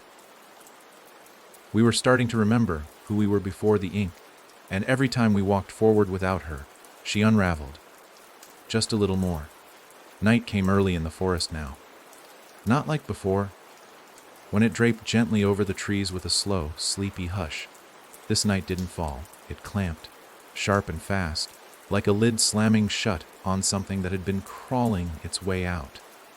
The air turned too still, the kind of stillness that made your thoughts echo too loud. Lily and I had left the tower behind, but the weight of what we saw there clung to us like ash. Our father, half gone, half holding on, wasn't dead, but he wasn't entirely alive either. He'd become a story she couldn't digest, a name she couldn't bend. That frightened her, which meant somewhere deep in her ink-soaked logic, she was adjusting. We didn't talk much that night. There wasn't anything left to say that words wouldn't ruin. But something felt wrong. Not out there in the trees. In me, like something was loosening, coming undone. I kept thinking of all the names she'd offered before, some whispered, some shouted, all untrue. And how close I'd come to saying yes. How many of them had sounded better than my own. Because when you're tired enough, even lies feel like rest. We made camp near a place Lily recognized, a hill covered in broken branches and rocks shaped like teeth. It had a name when we were kids, though I couldn't remember it. She could. She always did. Scissor Ridge, she said. Because it cuts light. It was fitting. The moon barely touched the clearing. As I drifted near sleep, I heard it, not a sound. A name. Mine. Spoken like it wasn't mine anymore. Mason. Drawn out. Measured. Familiar, but not from any living mouth. It came from behind me. Too close. Too steady. I turned, slow, expecting to see her shape between the trees, but there was nothing, no form, no flicker. Just a page, pinned to the trunk of a tree by a thorn, fluttering even though the air was still. I pulled it free. It was blank, until I blinked. Then, faint at first, letters began to form, but not written, burned, etched into the paper like someone had used the sun to scar them in. Who are you? If no one remembers. I stared at the sentence, blood rushing too fast in my ears. She was shifting the game. Not trying to break us, trying to erase us. I threw the page into the fire, watched the flames lick across the words until they curled into nothing. But deep down, I knew she didn't need the paper. She needed doubt, and I was giving it to her. That night I dreamed, but it wasn't a dream. It was a storyboard. A sequence of lives that could have been mine. Each one showed me somewhere different. In one, I worked in a bookstore, happy but hollow. In another, I sat in a cell, mumbling names I didn't recognize. In another still, I was alone in a house that had no door, only mirrors. Each version of me was almost right, close enough to feel familiar, but wrong enough to sting. At the end of the dream, she stood in front of them all, wearing no face, wearing all of them. She spoke again. You don't need to keep hurting. Let me hold the name. I'll carry it. You can rest. And I almost said yes.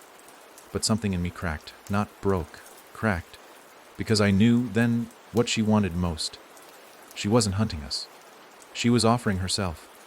Over and over, in new masks, new memories, new names. Because once we accepted her version, we became hers. It wasn't death. It was authorship. She wanted to own our story. I woke choking on air that felt too thick. Lily sat across from me, holding something in her hands. Not a weapon. A photograph. Faded, bent at the corners. It was us, years ago, standing in front of the old barn, smiling like we didn't know stories could bite. I hadn't seen that photo in forever. I found it in my coat pocket, she whispered. But it wasn't there yesterday. She put it there, I said. Lily nodded, slowly. She wants us to cling, because memory is a net, and the more tangled we get in it, the easier we are to drag under. But something was different now. We weren't just surviving. We were noticing the patterns, seeing the strings, and if we could see the threads, maybe we could start pulling them. That morning, we hiked north. The trees grew thinner. The ground sloped downward into marshland, fog curling low like steam over boiling thought. She would be waiting, not to scare us, not to chase, but to offer the next page. One with a name shaped exactly like the pain we hadn't spoken yet. But we weren't going to read it. We were going to write one back. One she couldn't predict, a page that said only we remember. But we do not follow. She's watching.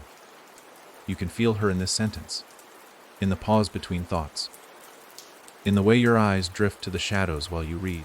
But remember this, she only wins if the name becomes hers. So say yours now. Say it aloud, because silence is the ink she uses to start again. And we are done being rewritten. We found it just after dusk. A single room standing alone in the middle of a clearing, no house around it, no foundation beneath it. 4 walls, 1 door, no windows, just there, waiting. Not broken, not decayed, intact. Like it had been dropped whole from a different world and landed here, untouched by time, untouched by weather. It didn't belong, which meant she had placed it. Lily stopped walking the moment she saw it.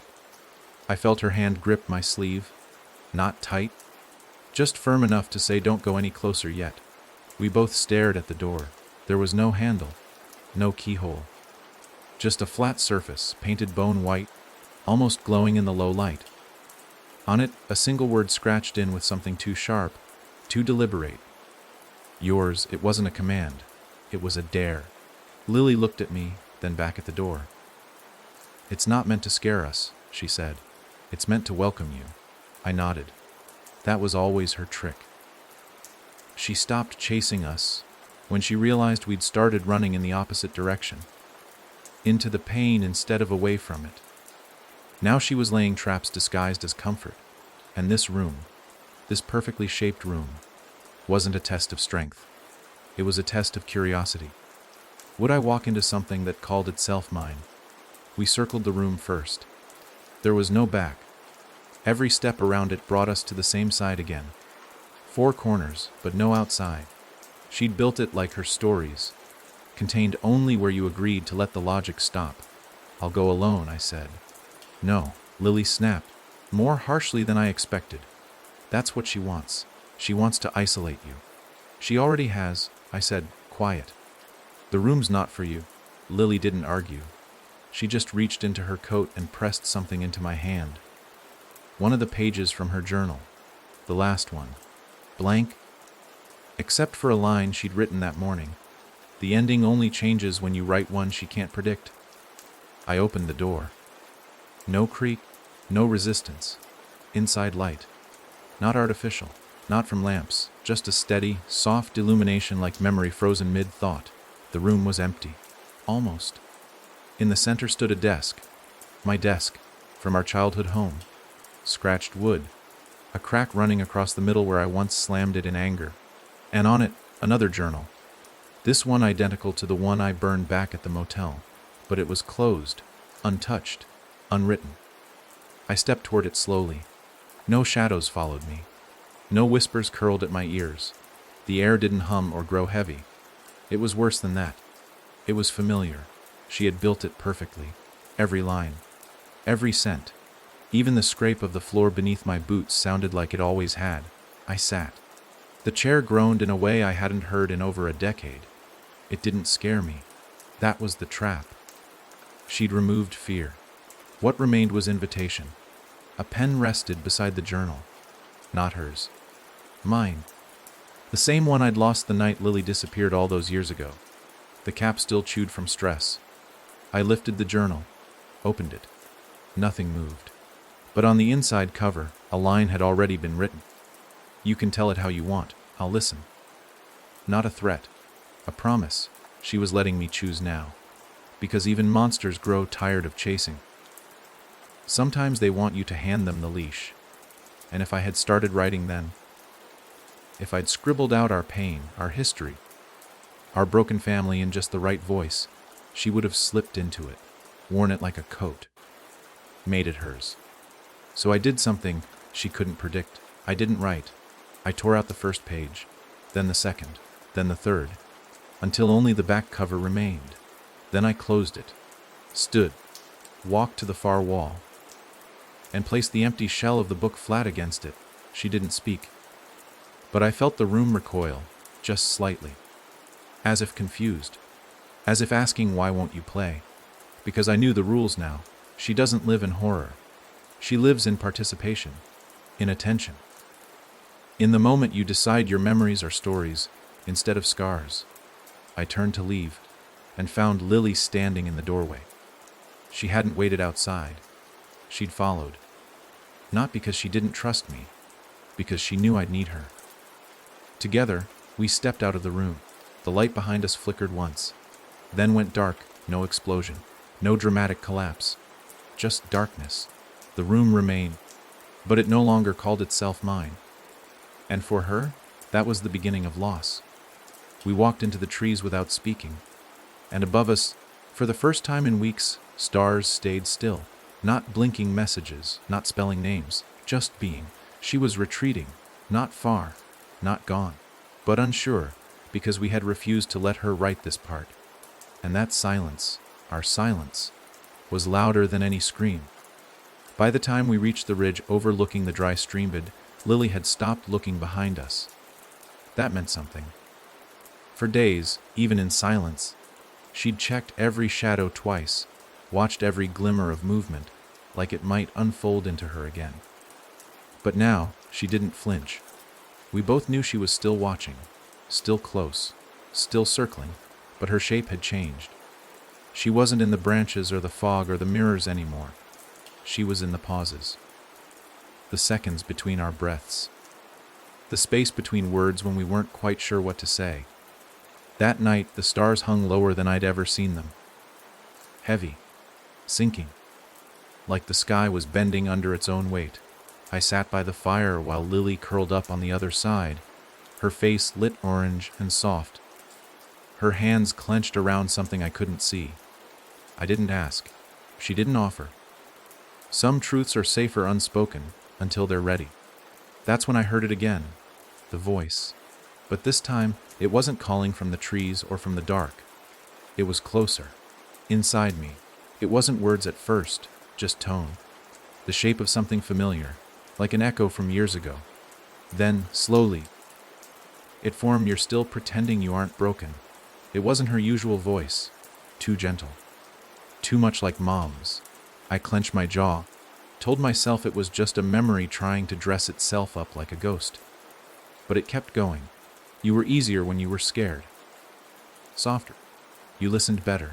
You used to believe me. I stood, moved away from the fire. The wind didn't follow. The trees didn't creak. That's how I knew it wasn't outside. She'd burrowed deeper. This time she wasn't building a place to trap me. She was taking mine. I walked into the woods alone, hoping the movement would shake it loose. It didn't. She just followed. You want to save her. Lily. Then give me the name. Just one. Doesn't have to be yours. Doesn't even have to be real. Just write something. Anything. And that was the trick. She didn't want a person anymore. She wanted a sound. A shape. A placeholder. Because once you let her fill in the blank, she could start rewriting everything. I knelt at the edge of the dry stream, dipped my fingers into the dirt. Cold. Loose. Nothing but ash and dust beneath the surface. Then I whispered, not to her, but to the ground, no more pages. The silence that followed wasn't angry. It was shocked, like she hadn't expected me to answer at all. Because most people didn't. Most people stayed quiet long enough for her to build the next version of them. Not this time. Behind me, A branch snapped. I turned fast, fists clenched, heart like a drum. But it wasn't her. It was Lily. Eyes wide, face pale. She didn't say anything for a long time. Then she showed me your grave. I stared at her, breath stuck in my throat. She said you'd been dead for years. That I'd forgotten. That I buried you. I shook my head. No, I know. I know it wasn't real. But Mason, it felt right. I stood over it, and it felt like something inside me broke open. That's how she was playing it now. Not through fear. Through grief. Through offering relief by giving us the illusion of completion. She knew we were tired. She knew we wanted an end. So she gave us one. A sweet, painful, false one, and hoped we'd say thank you. I took Lily's hand, led her back toward camp. We didn't speak. There was nothing safe to say. Even our voices could be stolen, reshaped, made into things we didn't recognize. The fire was still burning when we returned, though smaller now, flickering like it was running out of things to keep warm. That night, I dreamt again, but not of her, not directly. I dreamt of Lily's grave, small, unmarked, the soil around it still loose, and beside it, mine, already filled in. A single stone above it, carved with just one word, mistake. I woke gasping, fingers digging into the dirt like they were trying to pull me back down. Lily was already awake, watching me. She didn't ask what I saw. She didn't need to. Instead, she whispered, "We have to burn the name." I nodded, not even sure what that meant, but somehow I understood. Not a book, not a symbol, the name itself. The one she kept trying to trade us for. The one she wore like a face. The one she never spoke, but always dangled. We had to speak it first, and then end it. Because once we named her, not the monster, not the trickster, but the core of what she was, she couldn't wear it anymore. She would lose shape. And without shape, she'd finally have to leave. But that meant finding the real one. Not the one she gave us. Not the ones in the journals, or on the walls, or scratched into the skin of nightmares. The first one, the original, the one from the start. Lily opened her hand. She had it, a page, torn, folded over and over again until it was barely more than a square. She handed it to me. I unfolded it. And there it was. The name, the true one. 5 letters, plain, wrong in all the right ways. I stared at it until it stopped making sense. Then I threw it into the fire and waited. Nothing happened at first. No scream, no smoke, no quake, just silence. Then a sound like breathing out, like something that had been holding on too tightly for too long had finally let go. No farewell, no final word, just absence. And for the first time since we stepped into her story, she didn't follow. She didn't whisper. She didn't try. The story had lost its voice. Now we had to find our own. We didn't speak for hours after the fire. Not because there was nothing to say, but because the silence felt sacred now. We had done something, ended something, and though the world hadn't cracked open, or burst into flames, or screamed in pain, it had changed. We could feel it in the air, in our bones, in the stillness that followed, not the kind of stillness she liked to twist, but one that felt earned, honest, heavy with relief. The forest around us didn't seem to notice. Trees stood where they always had, the same tired branches scraping the same tired sky. But the noise underneath everything, the constant low hum of something watching, something waiting, was gone. No whispers in the leaves, no shifting shadows at the edge of the firelight. Just wind, real wind. And the kind of quiet that didn't press against your thoughts like hands trying to shape them. Lily stayed close. She was different now, too.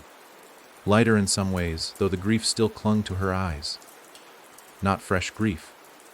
The old kind, the kind that stays long after the wound has closed. I saw her fingers twitch every now and then, as if she expected another page to appear between them. Some cursed scrap of her journal to return like a stray thought you couldn't stop remembering. But none came. There was nothing left to write and nothing left to read. We walked, not toward anything specific, just away Away from the places she had built, the places we had bled in, the memories she'd tried to dress up like futures. The path wasn't marked. It didn't need to be. It pulled us, like muscle memory, toward something that might resemble freedom. Then, just before dusk, we found the clearing. A perfect circle. Grass that hadn't grown in years. And at the center, nothing. Just earth. Uncut, unscarred, no cabin, no trapdoor, no bones beneath the surface, just space. And yet, somehow, we both felt it. "This is where she started," Lily said. I nodded, though I didn't remember it the way she did. Not exactly. Not clearly. But I felt it. Too. That tug in the chest. The hollow tug of unfinished thought. She hadn't been born here. She hadn't even arrived here. She'd been told here. Spoken into existence by someone else's pain. Someone's desperation. Someone's bargain with a memory too heavy to carry alone. She was never real. Was she? I asked. Lily looked at me, a strange look on her face. Half apology, half warning. She was real enough. And that was true. What we believe becomes. And we had believed in her too long. Given her too much room. Too many versions of ourselves to wear. But not anymore. I walked to the center of the clearing. Knelt down. Ran my hand over the dirt. No markings. No symbols. Just cold ground. And I thought, for a second, that maybe she would try again. One last whisper. One last plea. But all that rose was wind. Unscripted. Unshaped. The silence stayed pure. Then Lily stepped forward, holding something in her fist. A piece of coal. Burnt down from our last fire. She crouched beside me and began to write. Not in a book, not on paper, but on the dirt. One word. A name. Not hers. Not mine. But the right one. The one she'd hidden in false names. Twisted pronunciations. Rewritten identities. And, as Lily finished the last letter, something in the air tensed. Not violently. More like recognition. As if the story that had haunted us finally saw itself in a mirror and realized it had no more lies to wear. Then it passed, like fog clearing from glass, and the name faded from the dirt. The ground accepted it, buried it, not in malice, not to hide it, just to put it down, like ashes into soil. I stood up slowly, helped Lily to her feet. We stared at the spot for a while longer, saying nothing. Because what do you say when a ghost gives up? When a nightmare runs out of things to pretend to be? You don't celebrate. You don't cry. You just breathe. And remember what breathing feels like without guilt in your lungs. That night, we didn't build a fire. We didn't need the light. We slept under the open sky, no walls pressing in, no voices rapping around the dark. Just stars, and not a single one of them blinked, because none of them were hers, and for the first time in forever, we didn't dream. We just rested. Not escaped, not tricked. Rested. And that was enough. Morning came with no warning, as if the night had simply vanished instead of fading. The sun was too bright at first. The sky too blue, like the world was trying too hard to look normal. After everything, that felt like the strangest part, how the world just went on. No celebration. No acknowledgement. Just trees swaying like they hadn't witnessed what we had, birds chirping like they hadn't mimicked her voice. It all moved forward while we stood still, caught in the echo of something that had, for so long, defined our every breath. We sat on the ridge overlooking the valley. It stretched wide and green below us, untouched by her design. I wasn't used to this kind of quiet. It felt wrong to feel safe, or maybe I just didn't recognize safety anymore. Lily sat beside me, arms wrapped around her knees, eyes on the horizon. Her face was calm, but it was the kind of calm that comes after the storm flattens everything. Peace earned through exhaustion. She's not gone, Lily said softly, like she was afraid the trees might hear her. She's just waiting. I didn't respond. She wasn't wrong. We hadn't destroyed her. We'd only taken her voice, her grip, the names she used like keys to break us open. But things like her, they don't vanish. They linger, they change shape, they find cracks and crawl through. She had been 100 things before she found us. A whisper, a story, a face in the mirror, and now that we'd shut the door, she'd search for another one. But that wasn't our burden anymore. Still, there was a pull, an itch in the back of my skull that hadn't faded even when her voice did, like a thread had been left dangling, just barely, out of reach. And I knew I wouldn't sleep again until I followed it. "I need to go back," I said. Lily turned her head slowly. "Back where?" "To the motel." The word felt heavier than it should have. That place wasn't haunted. Not in the way the cabin or the barn had been. But it mattered. It was where everything started again. The second draft of her story. The place she tried to offer comfort in the form of familiarity. The last place I believed she could be something other than a monster. Lily didn't argue. She just nodded. She understood. We packed what little we had and made our way back down the slope, through the thinner trees, across the dried creek bed that no longer whispered. The motel looked the same, dusty, broken. Still standing, no lights in the windows, no silhouette waiting behind the curtain, but the air around it buzzed faintly, like static clinging to skin. We stepped inside. The wallpaper had peeled further. The front desk was still unmanned, but the door to room 6, the one I'd stayed in before everything spiraled, was open. Inside, silence, and something else, a book, not hers, mine, my real journal, the one I hadn't seen in years. It sat on the bed untouched, clean, like it had been waiting here this whole time. I stepped in, heart thudding. Lily waited in the doorway, arms crossed. I picked up the journal, opened it. Blank, every page, but I remembered writing in it. I remembered ink, words, pain, pages soaked with truth, yet now it held nothing. She hadn't just tried to rewrite us. She'd tried to erase us.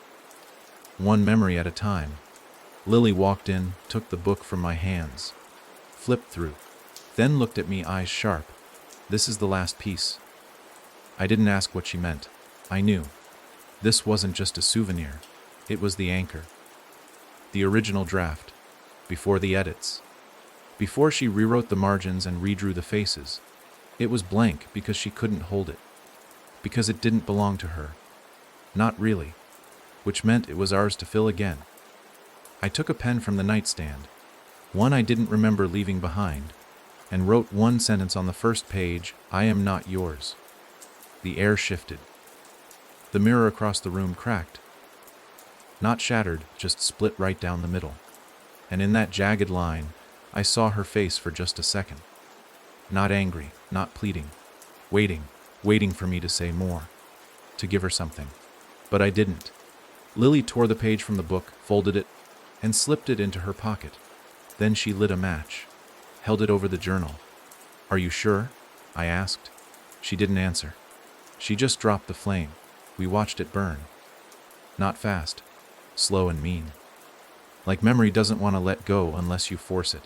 The fire didn't spread, didn't take the room. It just consumed the pages, and when it was done, only ash remained. We left without closing the door, because locked doors invite secrets, and we weren't keeping any more of those. Outside, the wind picked up, but it didn't feel like her. It felt natural, alive, and behind us, the motel stood silent. Just a building now. No voice, no story, no shape. The place that once tried to be a beginning was now only an ending. We kept walking, not toward safety, not toward closure, just forward, because sometimes that's the only thing that breaks the cycle. We walked for days after the motel burned. No destination, just the rhythm of footsteps and the pull of the road beneath us. The farther we got, the more it felt like she was behind us, not following but receding. Like a wave retreating after years of crashing against the same shore. But something stayed with us. Not her exactly. Not her voice or her scent or the way she used to breathe our names into the dark. It was quieter now. More slippery. A weightless kind of presence, like the aftertaste of something bitter you've almost forgotten. Lily didn't say much. She carried that folded page from the journal like it might shatter if she let go. Sometimes I caught her touching it, thumb brushing over the edge as if expecting it to vanish. She hadn't told me why she kept it. Maybe she didn't know. Maybe she just couldn't bear to destroy the last line we'd ever written in her shadow. The world began to open up the farther we went. Trees thinned into open fields. Roads appeared. Gas stations. Towns. Other people. Not many, but enough to remind us the rest of the world had kept spinning while we'd been trapped inside her story. But even surrounded by strangers, I still felt it. That subtle itch behind my eyes, the tug at the base of my skull like something was still editing. Not rewriting. Not yet. Just hovering, waiting for a gap to slip through. One night, we found a small diner in a town I didn't recognize. The kind of place that serves pancakes at midnight and coffee too bitter to be real. The walls were lined with photos of people we didn't know, and the waitress called everyone Han without making it feel fake. It should have felt safe, and for a while it did. Until I saw the napkin. It was folded neatly beside my plate. Not placed by the waitress. I was sure of that. I unfolded it slowly. 3 words, written in a handwriting I hadn't seen in weeks but would recognize anywhere. "You're still writing." I stared at the ink. Smudged. Wet. Like it had only just been written, even though no one had touched it. I didn't show Lily. I didn't want her to see that we'd never left entirely. Because here's the truth, she doesn't need to be near to find you. She doesn't need pages or names or voices. She just needs doubt. And I had more than I thought. That night, in the cheap motel across from the diner, I sat on the edge of the bed and pulled the pen from my pocket. The one I'd sworn I'd never use again. My fingers itched. Just one word, I thought. Just to see if it sticks. I clicked the pen, held it over the motel's notepad. The ink bled before it even touched the paper. A name formed. Not mine, not Lily's, hers. And the second I saw it, everything snapped tight again. The shadows lengthened.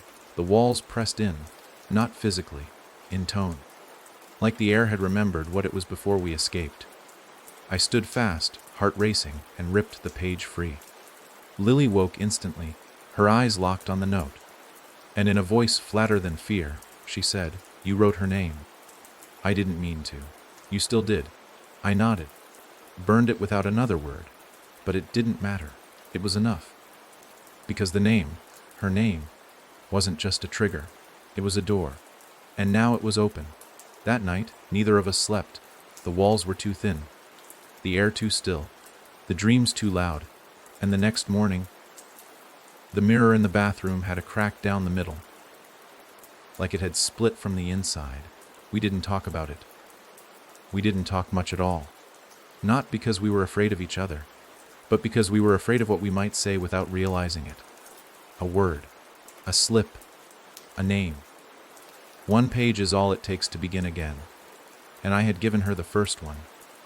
We left the town before the sun broke the horizon. The sky still wore that bruised purple of early dawn, and the streets were empty enough to feel abandoned. It was better that way. Neither of us wanted to see another face. Not because we feared strangers, but because we were afraid we'd see her in them. Flickers of her in a stranger's eyes, a waitress's smile, a word overheard that didn't belong. That's how she worked now. Not loud, not grand, just present, lingering, like a tune you can't remember hearing, but can't stop humming. Lily hadn't said a full sentence since the motel. She walked beside me like her thoughts were pacing too. I could tell she blamed herself for not stopping me, for not ripping the pen from my hand before I wrote her name. But it wasn't about the pen. It was never about the tools. It was about the invitation. The soft part of you that thinks just maybe the monster wants to make peace. That was her new game, not violence. Permission. We headed west. The road grew dusty and cracked, and the green gave way to dry, brittle land. A single line of train tracks followed us for miles, the rails rusted and uneven, but never fully vanishing.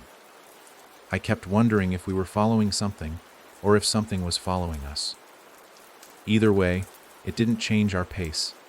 There was nowhere left to hide, and hiding only gave her places to build. 3 days passed like that. Open road, too many silences, too few answers. We found ourselves in a place that didn't have a name. Just 4 empty houses on the edge of a dried-up lake. The wind blowing harder than it needed to, lifting dust like whispers. That's where it started again. Not with a sound, with a lack of one. The world just stopped.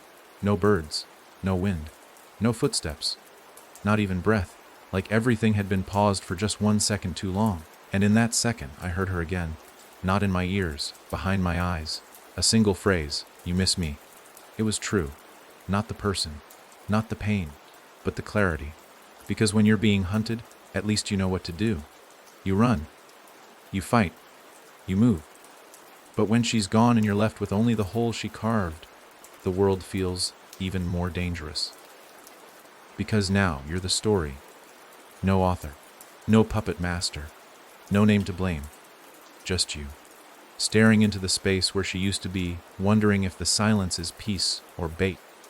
I sat alone on the porch of one of the abandoned houses, watching the cracked earth beyond. Lily was inside, pacing the hollow kitchen like a ghost of herself. We both knew what was coming, the next name, because she never truly left. She just waited for the next opening, and I had given it to her with a single written word. That night, the stars refused to come out. Cloudless sky, nothing but black. Even the moon didn't rise.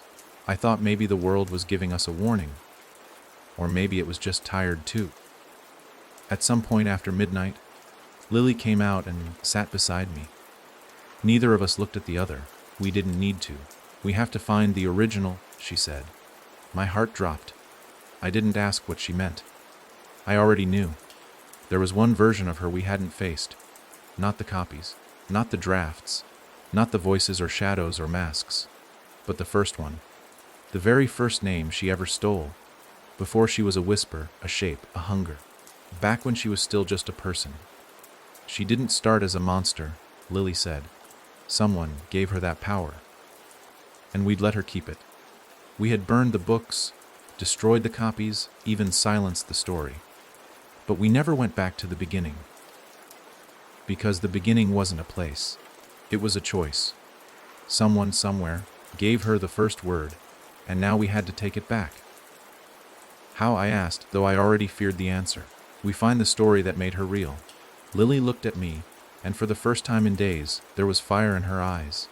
Not panic, not grief. Resolve. We end her the same way she began.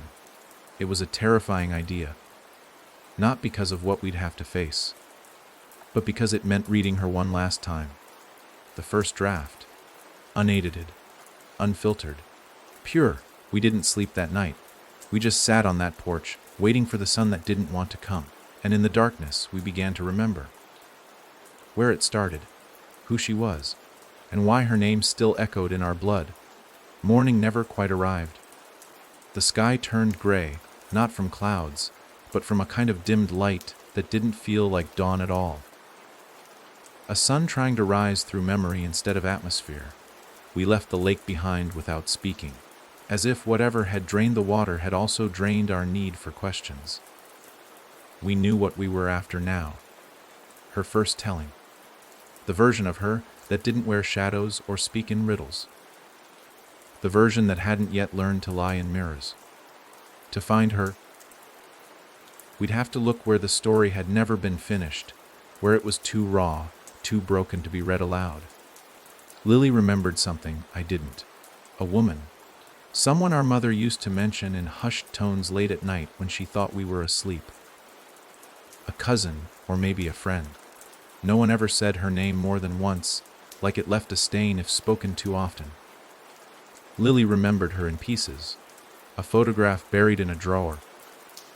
A voice on a cassette tape that our mother threw away before it could be played a second time. We didn't know if this woman was the start, but we both felt it.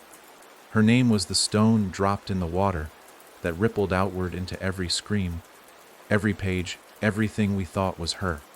We headed north, away from roads, toward the hills where the trees grew too close together and the soil smelled of old secrets. The deeper we walked, the more the world seemed to pull away from itself. Trees leaned in unnaturally. Birds flew in sharp circles before vanishing altogether. The sky forgot how to hold color, and somewhere between the hush of the wind and the rhythm of our steps, we began to hear it again, that soft writing sound. Not pen to paper, not even thought to word, but memory being recorded, like the past itself was scribbling down our progress. It was her. Of course it was. But not like before. She wasn't trying to scare us anymore. She was trying to warn us. We found the cabin 2 days later, tucked behind a wall of brambles, so thick we had to bleed our way through.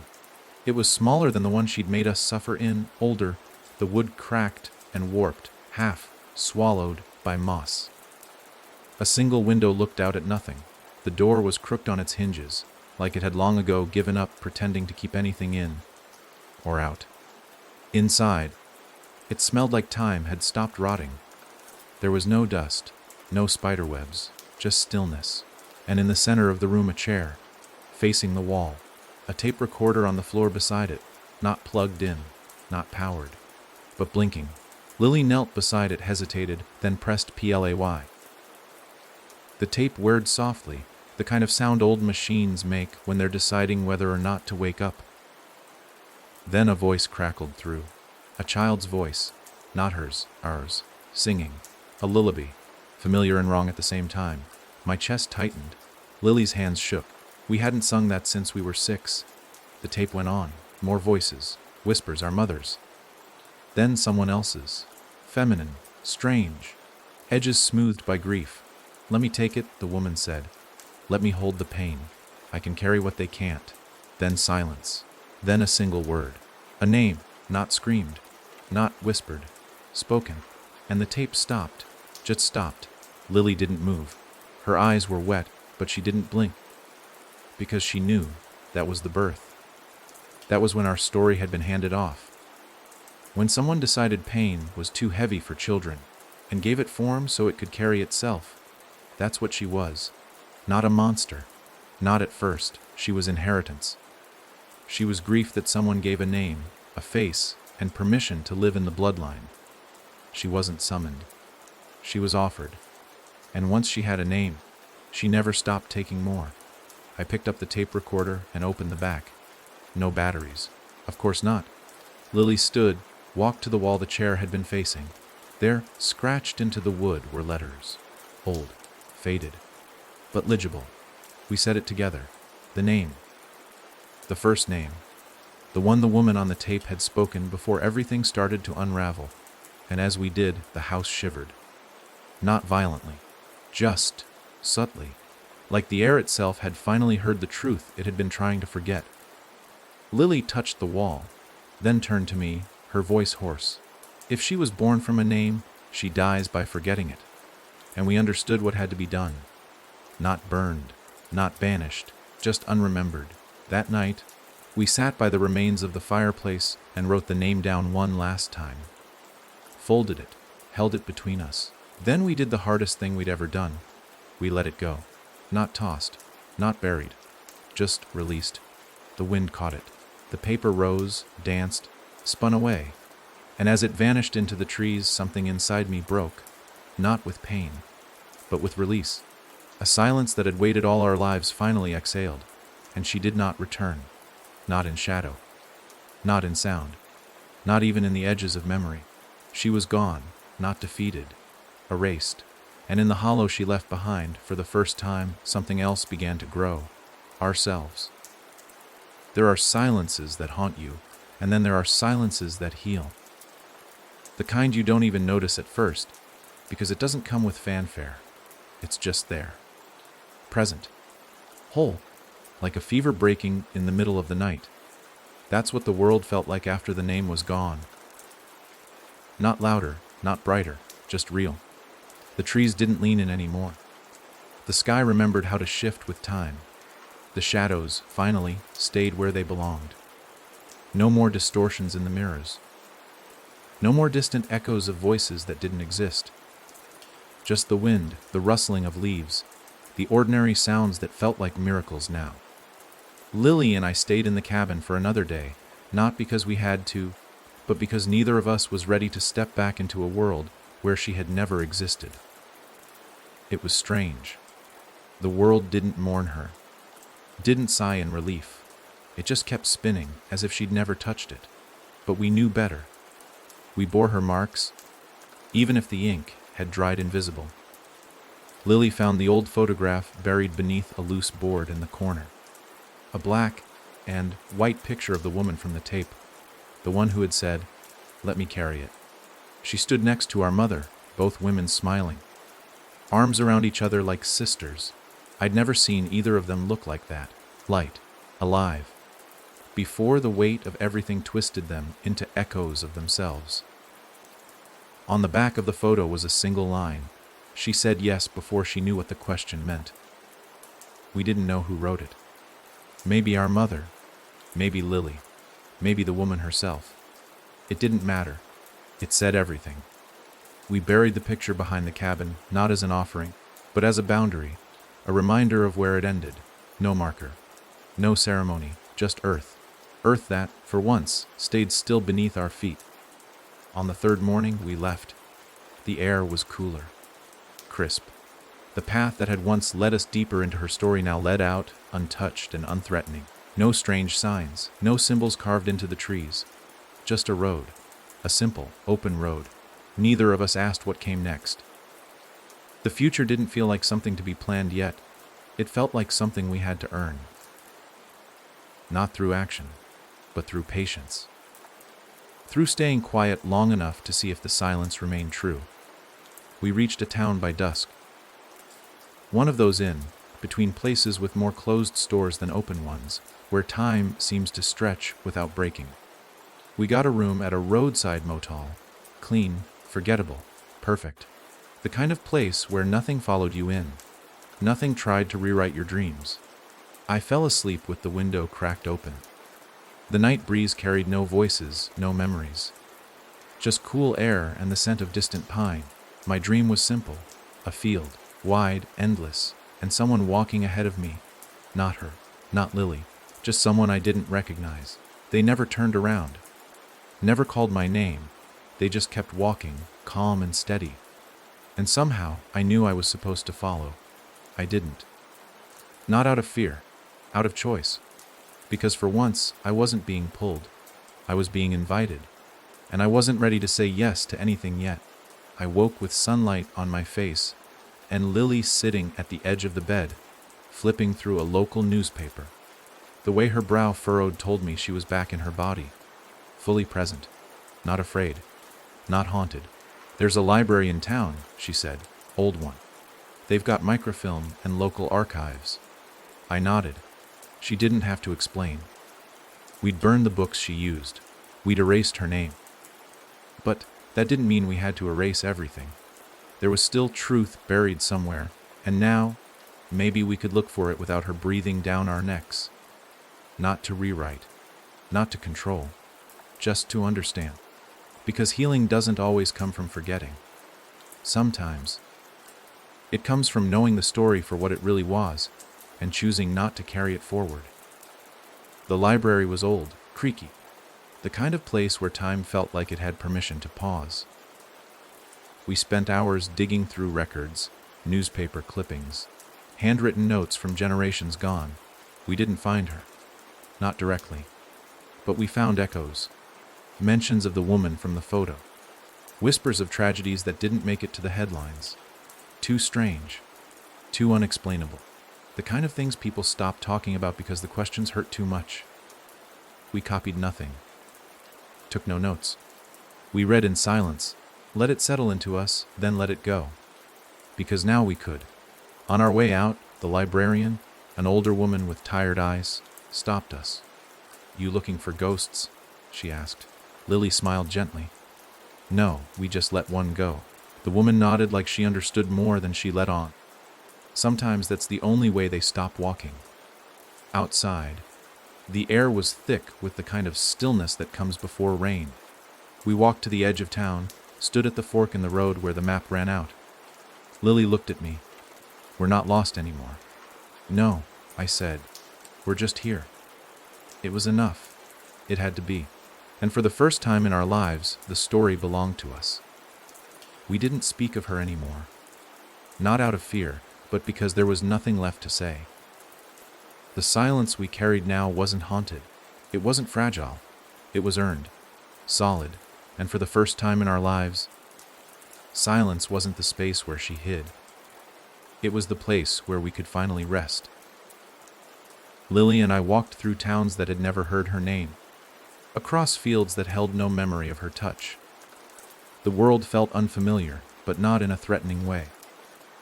Like walking into a new room in a house you've always lived in, a room you never knew existed. But the strange thing about freedom is that it doesn't feel how you think it will. It isn't light. It isn't loud. It's quiet. Heavy, even. Because freedom means standing without something to lean against, even if what you leaned on was hurting you. That's what she had been. A weight, yes, but also a shape, something we pushed against, defined ourselves by. Without her, we had to relearn how to stand, how to be. Lily handled it better than I did. She found rhythm in the ordinary. Morning coffee, folding laundry, walking into the sun just to feel it. She laughed again, not often, but when she did, it didn't sound borrowed. It sounded real. I envied her for that, because part of me still checked corners. Still listened too hard when a breeze passed through a cracked door. I didn't expect her to come back, but sometimes the habits don't know the war is over. We found the farmhouse by accident, or maybe it found us. A crooked little thing on the edge of a dying field, paint peeled down to raw wood, windows clouded with age. It was abandoned, but it didn't feel empty, not in the way the motel had or the cabin. This place held no stories, no presence, just dust and wind and time. Lily looked at me and said, "This is it." I asked her what she meant, but she just smiled. Where we stopped running, we cleaned it up slowly. Not to make it beautiful, just to make it ours. The rooms didn't creak with history. They didn't bleed secrets. They were just spaces, walls, floor, ceiling, a place to put a bed, to hang a coat, a place to breathe without waiting for the breath to be taken away. At night, I still dreamed of her.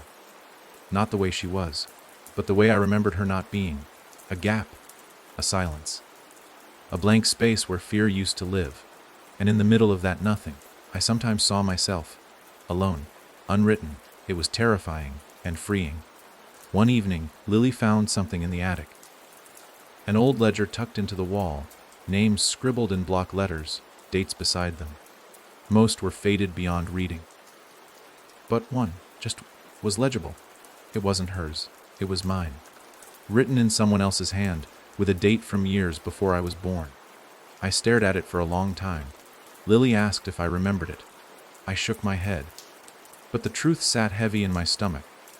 Because maybe that's how it always worked. Maybe she didn't just enter our lives. Maybe we were always part of hers. Threaded in before we took our first breath. Marked. But now we weren't. That name in the ledger, it didn't feel like mine anymore. It felt like a warning that had already passed. I ripped the page out. Not to destroy it, just to separate from it. We buried it behind the house, under a young oak that hadn't yet learned how to shade. Lily placed a single stone above it. No words, no ceremony, just presence. That night, for the first time in weeks, I dreamed of nothing. No fields, no voices, no names, just darkness and peace. We didn't rebuild the house completely. We left things rough. We didn't want it perfect. Perfect things invite stories, invite attention. What we wanted was quiet. And in the quiet, we planted things. Not just roots, but thoughts. Memories of our own choosing. A laugh by the porch. A scar healed by sunlight. A morning where no one looked over their shoulder. We were never trying to forget her. We were just learning how to remember ourselves. Not the people we were under her. Not the versions she tried to write, but the people we became after. And every day that passed, the silence grew louder with our own voices. Real ones, chosen ones.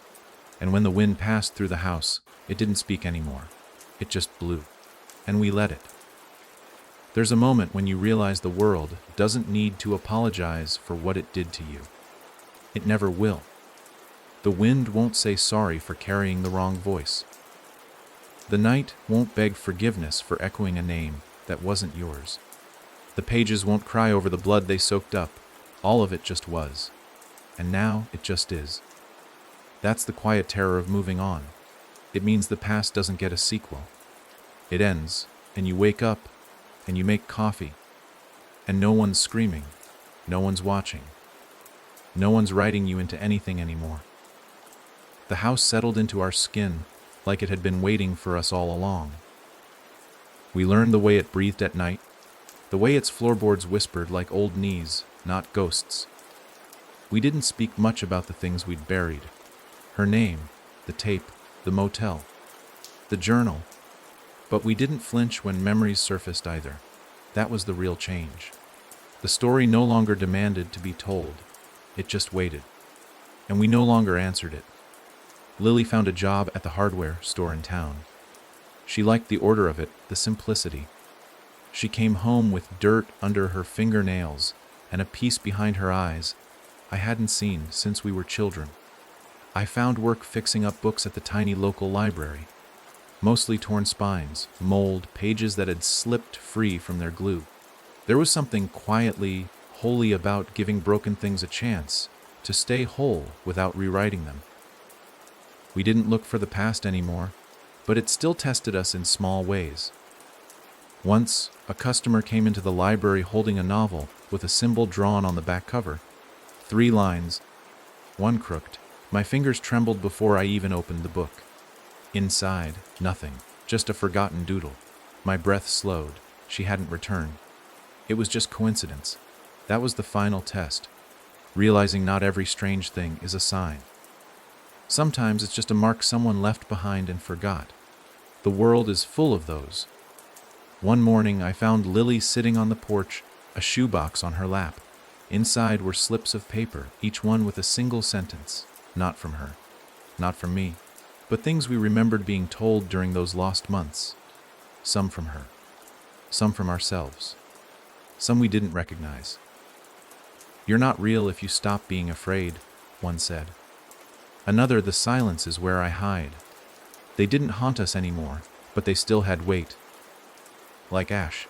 We read them one by one, then burned them in the fire pit. The smoke didn't shift. It rose straight, clean, and vanished into the clouds. On the anniversary of the night we first heard her name, we didn't speak it. We didn't speak at all. We just stood at the tree where we'd buried the ledger page and watched the wind move through its leaves. It had grown stronger, taller, its trunk thicker. The roots weren't visible, but we could feel them deep in the soil, just like the past. Present, but buried. Not gone. Just no longer trying to claw its way back. That night I dreamed for the first time in months. Not of her. Not of the field. Of the house. Ours. I walked through it, barefoot, tracing the walls with my hand. Each room held something familiar. A pair of muddy boots, a teacup left out, a curtain swaying slightly. It wasn't eerie. It wasn't warning me. It just was. A space lived in, not haunted. I woke up with sunlight on my face and Lily humming in the kitchen. She was making pancakes. Real ones. No mold, no message burned into the pan. Just flour, eggs, heat. And when we sat down to eat, we didn't look over our shoulders. Because there was nothing behind us now. That afternoon, I took the last page of my old journal, the one Lily had kept folded in her coat all this time, and I buried it beneath the oak tree. No fire this time. No ritual. Just earth. It said only one thing: we were not hers. We didn't need the proof anymore. The story was over. But we were not. We never had been, because she never made us. She only tried to take what was already whole. And now we could breathe. In a world that didn't know her name. A world that never would again. And that was the truest ending of all.